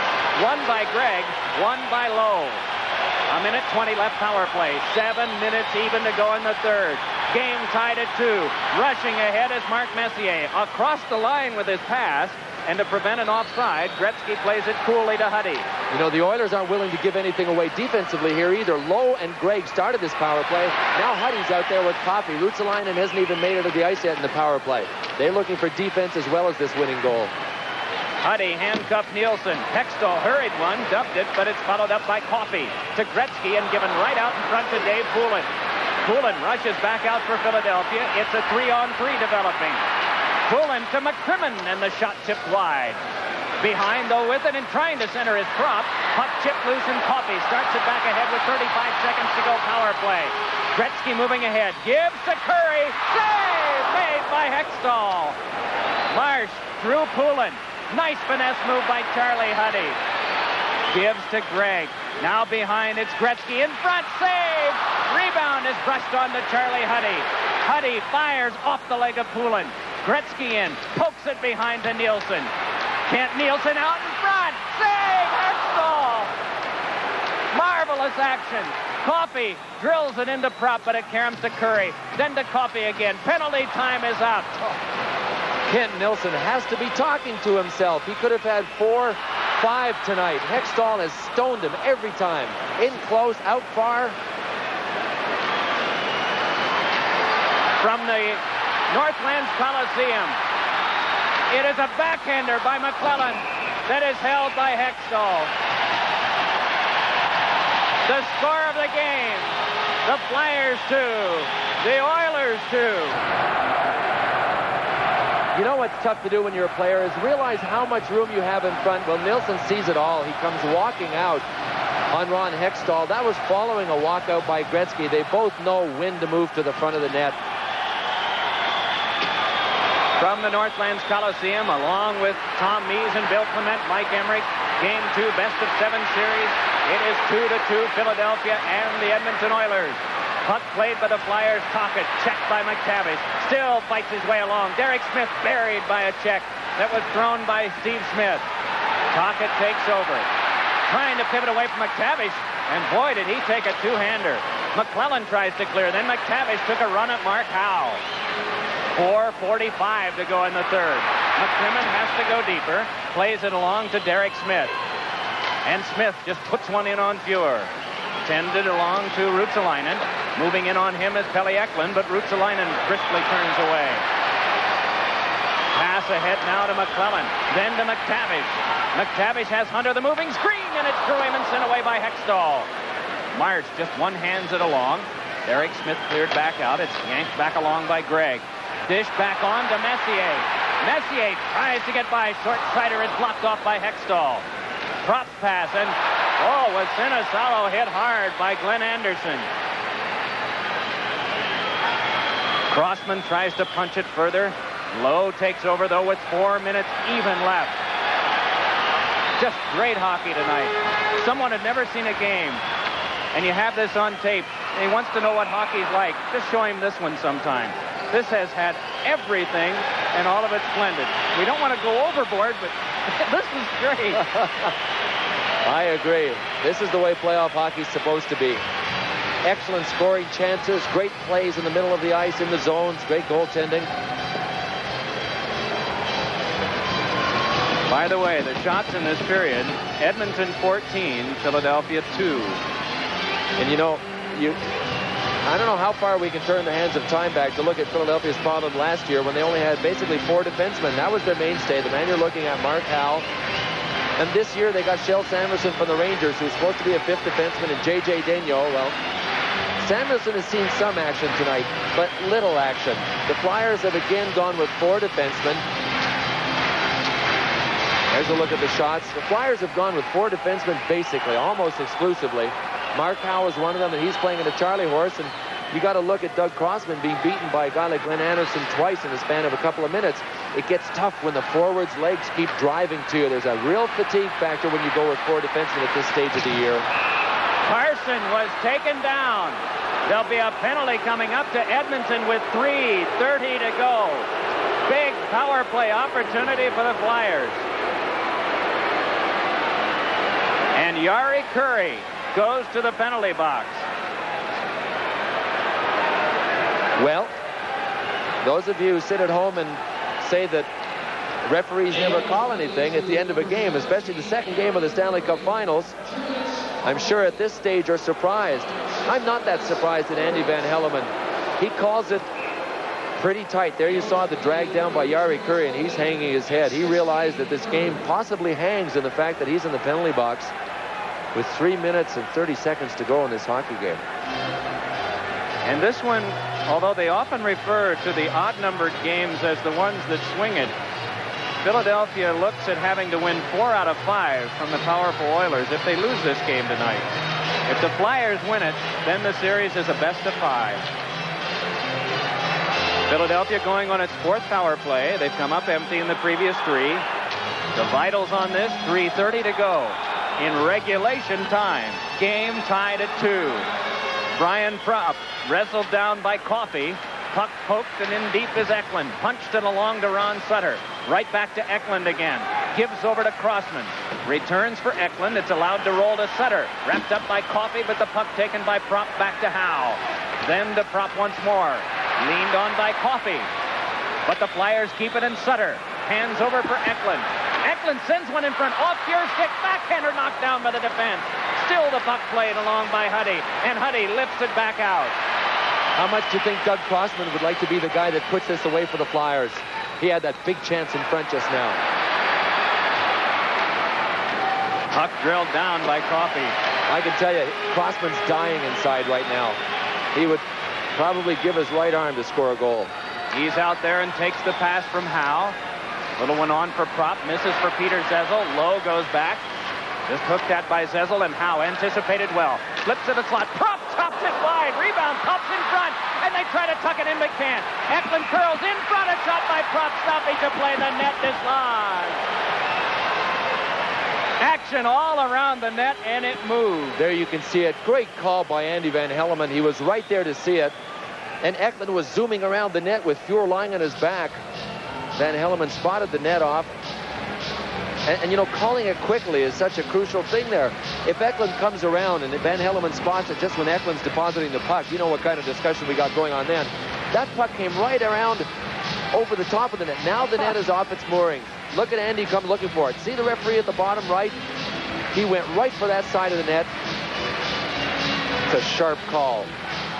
Propp got some pretty good wood on it for a kind of golf shot. Here you see it rebounding off the crossbar. Zezel's blocking. Eklund comes in. There goes the net. Now Eklund still continues. He'll go from right to left behind the net. He'll cross with Andy Van Hellemond. I like it. Sharp call. Yep. I thought for a moment in watching that maybe Lowe had helped it along, but it was already off at that point. He could have been very dramatic and just shove it against the backboards, but he was watching the front where that shot came steaming in from Eklund. So it is Ron Sutter with Propp and with Eklund still out. 54 seconds to go on the power play to Philadelphia. 2:24 to go in the 3rd period. Game tied at 2. Crossman left point, Howe the right point. Kevin Lowe, Messier, McTavish, and Randy Gregg are the defending Oilers. From the tie-up, puck goes wide. With it is Brian Propp. Has Howe to pass to. Gives cross ice to Doug Crossman, and it hopped off his stick into the seat. Boy, when it goes tough for you, it really goes tough. That hit something before it even got to Crossman's stick. It hit something, bounced up, and then bounced right off the top of Crossman's blade.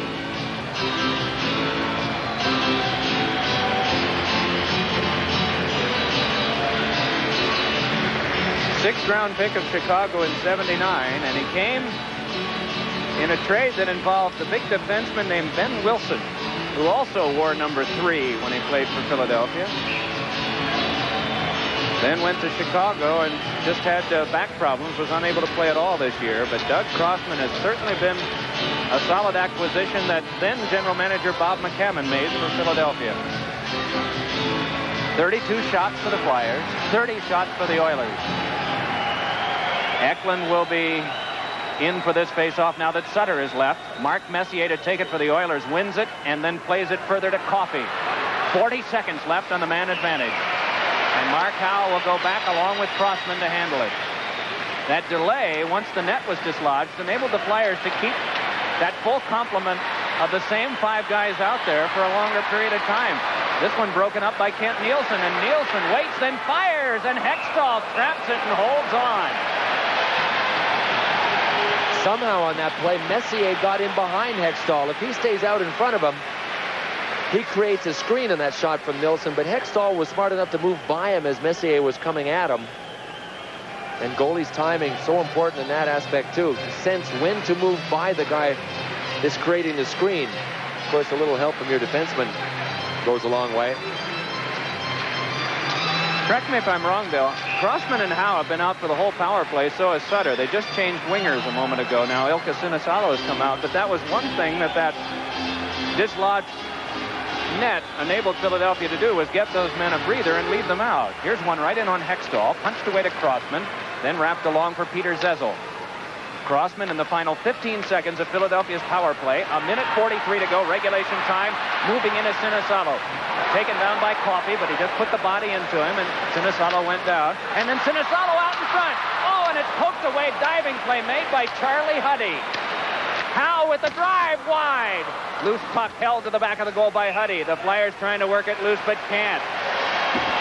You sense for a moment that they had Grant Fuhrer at their mercy. With that shot by Howe, if he labels it for a corner, he certainly seemed to catch all of it. Here's Sinisalo's good try. Look, Messier all the way back in, and what a diving play by Charlie Huddy to slip it out of harm's way. That was Ron Sutter that was just about to tee it up and get a shot on Grant Fuhrer. Alberta born and raised, Grant Fuhrer. Mike Keenan, successful at every level of hockey he's coached. For the second time in his 3 years, has his team in the finals. And what a battle this has been tonight. 2-2 the score, a minute 24 to go in the third. Shots even, 31 apiece.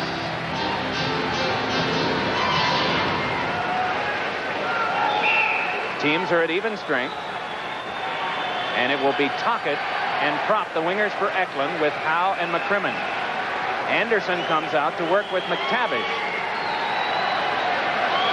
And Mark Messier low on defense with Randy Gregg. I would have thought Mike Keenan would go with someone else at center on this one, but he lets Eklund take the face-off against Messier. Tocchet, a shot wide. Anderson waits, but Brian Propp is there to lay it back around to Tocchet. Tocchet can't get loose for a centering pass as he's thrown away by Kevin Lowe. Still, they battle for it. A minute 5 to go as the puck caroms to the front, and then Fuhrer dives on top of it. From where Fuhrer is standing, he can see at this stage that Kevin Lowe doesn't have a stick, so he made a real sharp play and dove out and stopped the puck. There's Kevin Lowe just picking up his stick. He had a tiger by the tail, and Rick Tocchet without his stick trying to force him against the boards. And, you know, if play goes on long enough, more times than not, a guy without his stick ends up tackling the player. So you need some help from somewhere, and it came from Grant Fuhrer that time. A bit of a broken play that Tocchet tried to kick out in front. Fuhrer just dove on it and stopped it to help out his defenseman. But it's give and take. You know, Kevin Lowe has helped Grant Fuhrer out a number of times in their respective careers. They played together for a number of years now. Fuhrer ready very calmly to watch the face-off, cause everyone to tense up and prepare. It'll be Mark Messier. who may be en route to another Conn Smythe trophy as a playoff MVP. But it's too early to say now. And the matchup again will be Messier against Pelle Eklund. And Messier flips it. Eklund, though, the first one there, centered, but it's taken by Messier and guided onto Anderson. 1 minute to go. McTavish rolls in, and Tocchet in an exchange with Anderson away from this play by Hextall. Puck wrapped around, but Coffey is there to keep it in. Coffey sends one that's brushed away by Hextall. McCrimmon gets to it first. Wraps it around for Brian Propp. Guides it ahead to Tocchet. Here's Tocchet moving in. Drive is tipped away by Fuhr. Chopped at by Anderson, followed up by Howe. Turnarounder in front, nearly deflected home. 30 seconds to play.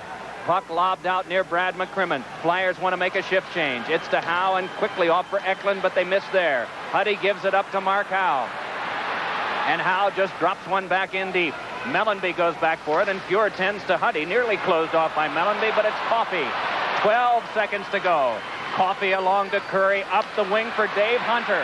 Hunter with a wrist shot well off the mark. 5 seconds left. Gretzky tried to feed in front. Cut away by Derek Smith. And Smith turns to center ice. We will go to overtime. 60 minutes. And it's been thrilling. Both teams with a pair of goals. And, you know, I'm not surprised the game ended tied, but I'm surprised it didn't end about 8-8. But thanks to Grant Fuhr and Ron Hextall, we've been treated to a great goaltending display. And the score ends 2-2 on this great rush by Glenn Anderson. This is the goal that locked it up at 2 in the third period. He gets by all of the Philadelphia defenders and slides it low to the stick side of Ron Hextall. Ties it up. Thanks to Glenn Anderson, the Edmonton Oilers are going to try and win this one in overtime. That goal by Anderson, sandwiched around one by Wayne Gretzky. In between, Derek Smith and Brian Propp have scored for Philadelphia. The score at the end of 60 minutes. It's the Philadelphia Flyers 2, the Edmonton Oilers 2. Add the legs. Take a look at this. 15 shots to 5, 10 quality shots to 3, and so on down the line. That really tells the story of the third. You add it all up, it's about even, and of course that's where we are. We're dead even heading into overtime. It's about even, but look at the quality shots. 21 for Edmonton, 15 for the Flyers, and Ron Hextall has played one whale of a game, but match the Oilers in quality shots, and they're going to beat you more times than not because they have more offensive time. These two teams have met in the playoffs. It is the third time they've gone to overtime. Philadelphia won the other two, both of those in the 1980 best-of-5 preliminary series, which Philadelphia took 3-0. Here is Messier. Feeding on for Nielsen, but he's checked off by Derek Smith. Brad Marsh playing for the Flyers, turning away from Anderson. Marsh takes a look, wanted the head man up the left, but now will blast one himself that is grabbed by Fuhr and played to Lowe. Lowe banks it along for Nielsen, has his man in stride, pass errant, but Messier recovers. On to Anderson, shovel shot is just wide. It is Marsh flinging it away over the glass and out of play. And now Marsh glaring in the direction of Andy Van Elleman, the referee. But Glenn Anderson just missed with a screamer. Or this one would have been over early, something that Anderson has done 3 times in his career. He has scored overtime winners for the Oilers 3 times, one at 36 seconds, one at 46, and one at 104. He does not believe in waiting too long, and he sure didn't here, as he let the wrister go, and it seemed to just whip off the toe of his stick a little bit, and because of that reason, it went errant to the right. But he's got a little curve in the end of that stick, and that might have been just a little bit that would have forced it off. Ron Hextall was in 10 overtime games in the regular season, was 1-0-9, has only been in 1 in the playoffs, and won that. That, of course, against Montreal, Game 1 of their best-of-7 series for the Prince of Wales Conference Playoff Championship. And Grant Fuhr is an old hand at this. This is his 9th one in the playoffs. His record is 5-3. How big do you think faceoffs are right about now? There's Kent Nilsson. He's used to taking faceoffs. Both Messier and Sutter have been thrown out of the faceoff circle. The Oilers this year are 1-0. And that was one of the Anderson goals against the Winnipeg Jets. Puck tipped by Craven. Ahead now is Mellenby. Big drive blocked away by Fuhr and out of play. You take no chances. Murray Craven in his first game back after the broken foot. Yeah, game 6, was it, of the New York Rangers series, the deciding game. And Murray Craven somehow was slashed in the top of the foot. He doesn't even know who did it, but he broke one of the long, narrow metatarsal bones that runs from the top of your foot down to your toes. It's just a matter of it healing. Once the pain goes away, he can play. There's very little chance of him hurting it again, especially with a protective pad that he has over it. But he's a key guy out there with Ron Sutter at center. Sutter's going to be cheating, as will Messier. If Sutter gets thrown out, Craven's very good on the draw. So is Kent Nilsson. Puck played by Paul Coffey and then along to Huddy. Banks it for McTavish, but it's played by Sutter. Over to Brad McCrimmon, whips it back in. And Grant Fuhr tends to Coffey. Sudden death overtime.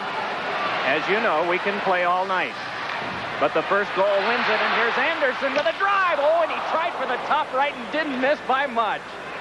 Play made by Coffey. Along to Messier, but still in the zone was Anderson, so they wheel once more. Gets away from Sutter's check, but lost it to McCrimmon. And McCrimmon dives to punch it further. Nielsen turning, shift change on for Philadelphia. Puck goes on to Esa Tikkanen. Tikkanen to the slot, shot trickled off Howe and wide. Tikkanen behind. They look to the front for Gretzky. Puck sent to Gregg, and he shot it wide. Here's Gretzky. Tikkanen and a pad stop made by Hextall.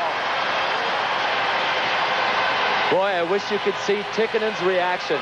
He turned around and slammed his stick in disgust. What outstanding goaltending by Ron Hextall. Great blast by Gretzky. Randy Gregg all alone in front. And there are times when you want somebody there that can put it away. Tikkanen's original shot was blocked. He feeds Kent Nilsson behind the net. And Nilsson's like Gretzky. He sees the entire ice surface. You saw Gretzky move through. That made the Flyers' defense sag back in. And then Gregg came in as a guy behind him. Look at Tikkanen's drive. Boom. Tikkanen turned around and smashed his stick on the ice. That was the game, I'm sure, to Esa Tikkanen right there. Bill, you mentioned a quality shot.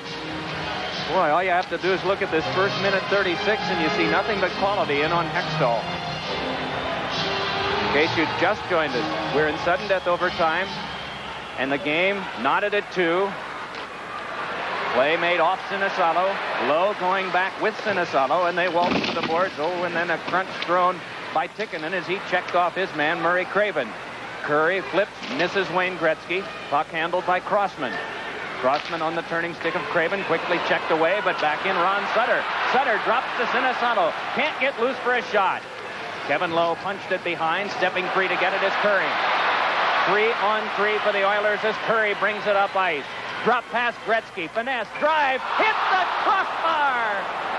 Rolled through Tocchet. Gretzky to Tikkanen. Can't get loose for the backhander as he couldn't handle the bouncing puck.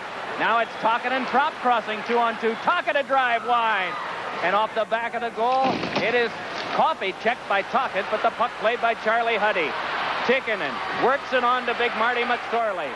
Watched by McCrimmon. Checked right off, but McTavish hops to the puck. Coffey had the gun loaded and wanted to pass, but it's sent wide and off the stick of Hextall. In to get it is Huddy. Puck flipped loose, and McSorley tries to get to it, but instead it is Howe.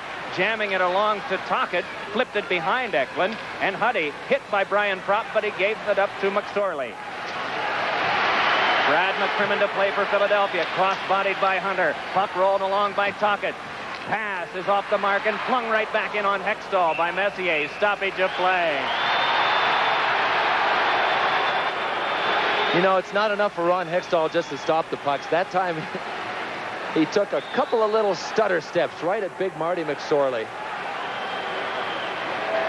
What a competitor.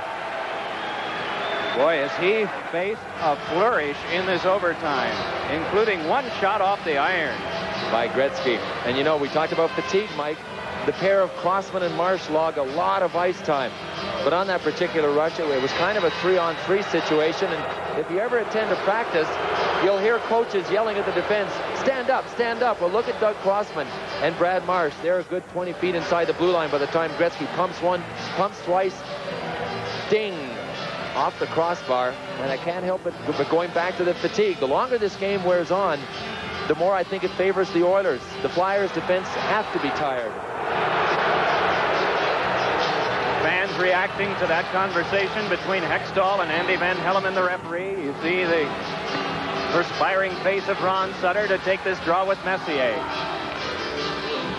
From the face-off tie-up, it's free for Murray Craven, wrapped up by Glenn Anderson. Sutter can't get to it, but ahead with it now is Crossman.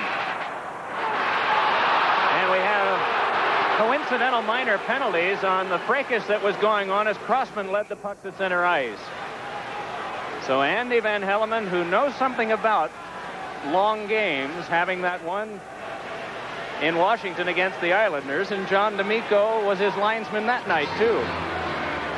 But he has taken off players on coincidental minors. They'll be scored at 3:16 of the first overtime.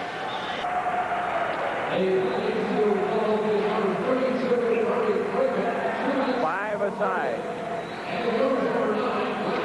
Zezel, along with Poulin and Sinatalo, Crossman and Marsh are the 5 for Philadelphia. It is Kent Nielsen's line with Messier, and now Krushelnyski, and Messier's shot was blocked by Crossman. Messier right there, given a good strong shoulder by Peter Zezel, who headman's too far for Poulin. Randy Gregg dishes it off to Nielsen. On the turning stick of Messier, Brad Marsh hustling to get back. Messier drops, Nielsen shoots, blocked off. And the puck sent back along by Poulin to Zezel. One man back, that's low. Zezel a drive, deflected into the seats by Grant Fuhr. I'm just wondering how much longer they can keep Kent Nielsen off the board. He's had so many chances tonight, not only for goals, but for assists. He's made so many picture-perfect plays. He certainly had the touch in earlier series that have been denied him so far. He just hasn't really had a break, and I don't think his confidence is at a high as far as goal scoring. He pumps once here, and then pumps again. Brad Marsh gets this one with his heel. He wasn't even trying to block. He was just getting in the way and happened to be moving his foot at the right place at the right time. But it's been that kind of game for Kent Nielsen. He hasn't gotten a break. With Tom Mees and Bill Clement, Mike Emmerich from the Northlands Coliseum. 2-2, sudden death overtime, game 2. Stanley Cup Finals between the Philadelphia Flyers and the Edmonton Oilers. The best 2 teams in the regular season, playing now for the most treasured prize in all of hockey. Puck squirts loose and Coffey watches as Gretzky moves to play. That one's shanked, but is taken by McTavish. Slides it over to Coffey, and Coffey moving in, trying to go by Howe. Out in front, he punched it wide. Gretzky pinches. He and Eklund spar for it, and Gretzky gallops in. His shot is blocked off. McTavish with it. Gets away from some of the check of Tocken, and Gretzky tried to get one in front. Nearly left behind by Eklund. Curry takes over. Angles one, but Hextall will take matters into his own hands and clear. And it's Brian Propp moving in. The drop is to Tocken. Tocken chased off by Curry, then one in front, off Propp. Still they scrap for it in front of the goal. The puck is loose, and Huddy trying to seal, and it punched right around near Fuhr, and we get a stoppage of play. Charlie Huddy's just trying to cover up. You know, the puck was moving away from him, Mike, and he pulled it back under him. And I'm sure he felt like the only piece of beef in a boarding house where people hadn't eaten in about 3 weeks. There were sticks poking at him like forks. Rick Tocchet, I even think, took a poke at him and didn't bother trying for the puck at one stage. Propp does well to get a deflection here. It never makes it to Grant Fuhr. Now, Propp will kick away at it, and he kicks it back to Huddy. Now, the puck will be moving away from him. Watch Huddy go with the stick. There, pulls it back in, and then everybody starts poking from all sides. You can see Tocchet at the top right. He gave him a little shot from the right, and just before that, at the other end, Paul Coffey had a great chance. He ends up pushing it with one hand. I was kind of wondering what he was doing here. He could have gotten his other hand onto the stick. I think he might have been trying to just feed through for a pass to McTavish, because he really was in position to try and get 2 hands on a stick and jam it up high on Hextall. We've played 4:52 of the first sudden death overtime period. Sutter and Messier for the face-off test, and Brad Marsh fires one right into the glove of Fuhr, handed to Kevin Lowe. Lowe carried off by Mellenby, but there to help out is Randy Gregg. Drives it along for Krushelnyski, who just tips it back, and Marsh goes after it, and Nielsen right in his path. Nielsen was after him and is able to play this one, but it's given up to Mellenby. Mellenby starts right back down for Philadelphia, eyed up by Randy Gregg. Mellenby feeds, and Derek Smith couldn't get a shot away. Good checking by Krushelnyski. The puck taken by Nielsen. Feeds it up for Messier. but right across the Marsh, who just plays a little short one through to Mellenby. Mellenby for the Flyers, just under the stick of Derek Smith with 14:30, the time remaining in this first sudden death overtime period. It is a 2-2 tie. Zezel for Philadelphia. Can't get by Lowe. Help comes from Dave Poulin. Jams it to Zezel. No one to pass to. Flyers are changing. And it is Hunter controlling for the Oilers and then losing to Poulin. Guides it to the Sinisalo corner. Sinisalo wrapped up by Randy Gregg. It is Messier for Edmonton, just rolling a trickler back down. And then a collision. 2 Oilers go down well back up the ice. McCrimmon, whoa! Just turns away from that hit by Hunter, and on come the Flyers. It's Eklund. Eklund, watched by Coffey, flips one into the glove of Charlie Huddy, and he's hit hard by Poulin. Captain of the Flyers showing by example out there with that check. McSorley pops one. It's McCrimmon steering into McSorley, who moves back.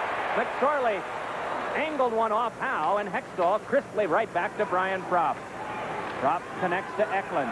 Has Tocchet alongside and gives for the drive. He hits the outside of the right post, and into the seats it goes. Well, you got to give the Flyers a lot of credit too, Mike. They have not really strayed from their game. Peter Zezel especially has really ripped Mark Messier at least twice in the overtime. And when you're given the assignment of slowing down big number 11 of the Oilers, it's a lonely job sometimes. And Zezel twice has cranked him. Tocchet has hit everything that's moved. And the Flyers have gone back to the things they do best. They haven't bothered changing just because it's overtime. And I really think that that's their best maneuver to try and win this game. Watch this shot off the outside of the post by Rick Tocchet. Well, it actually missed a couple inches and hit the side of the net. Close enough that it upset Rick Tocchet. Sports Center will follow immediately after this game ends. Gretzky and Anderson, Derek Smith and Propp, the goal scorers for their teams tonight. Huddy connects on now to Wayne Gretzky, watched by Marsh. Gretzky still looking, slots it over to Coffey, side of the net, they score! Jari Kurri, it's over!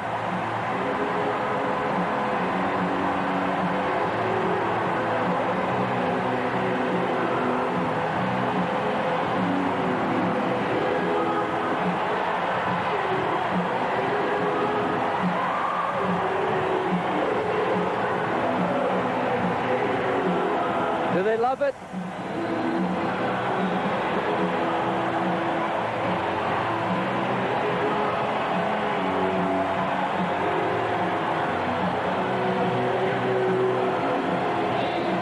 The guys away from the puck did it.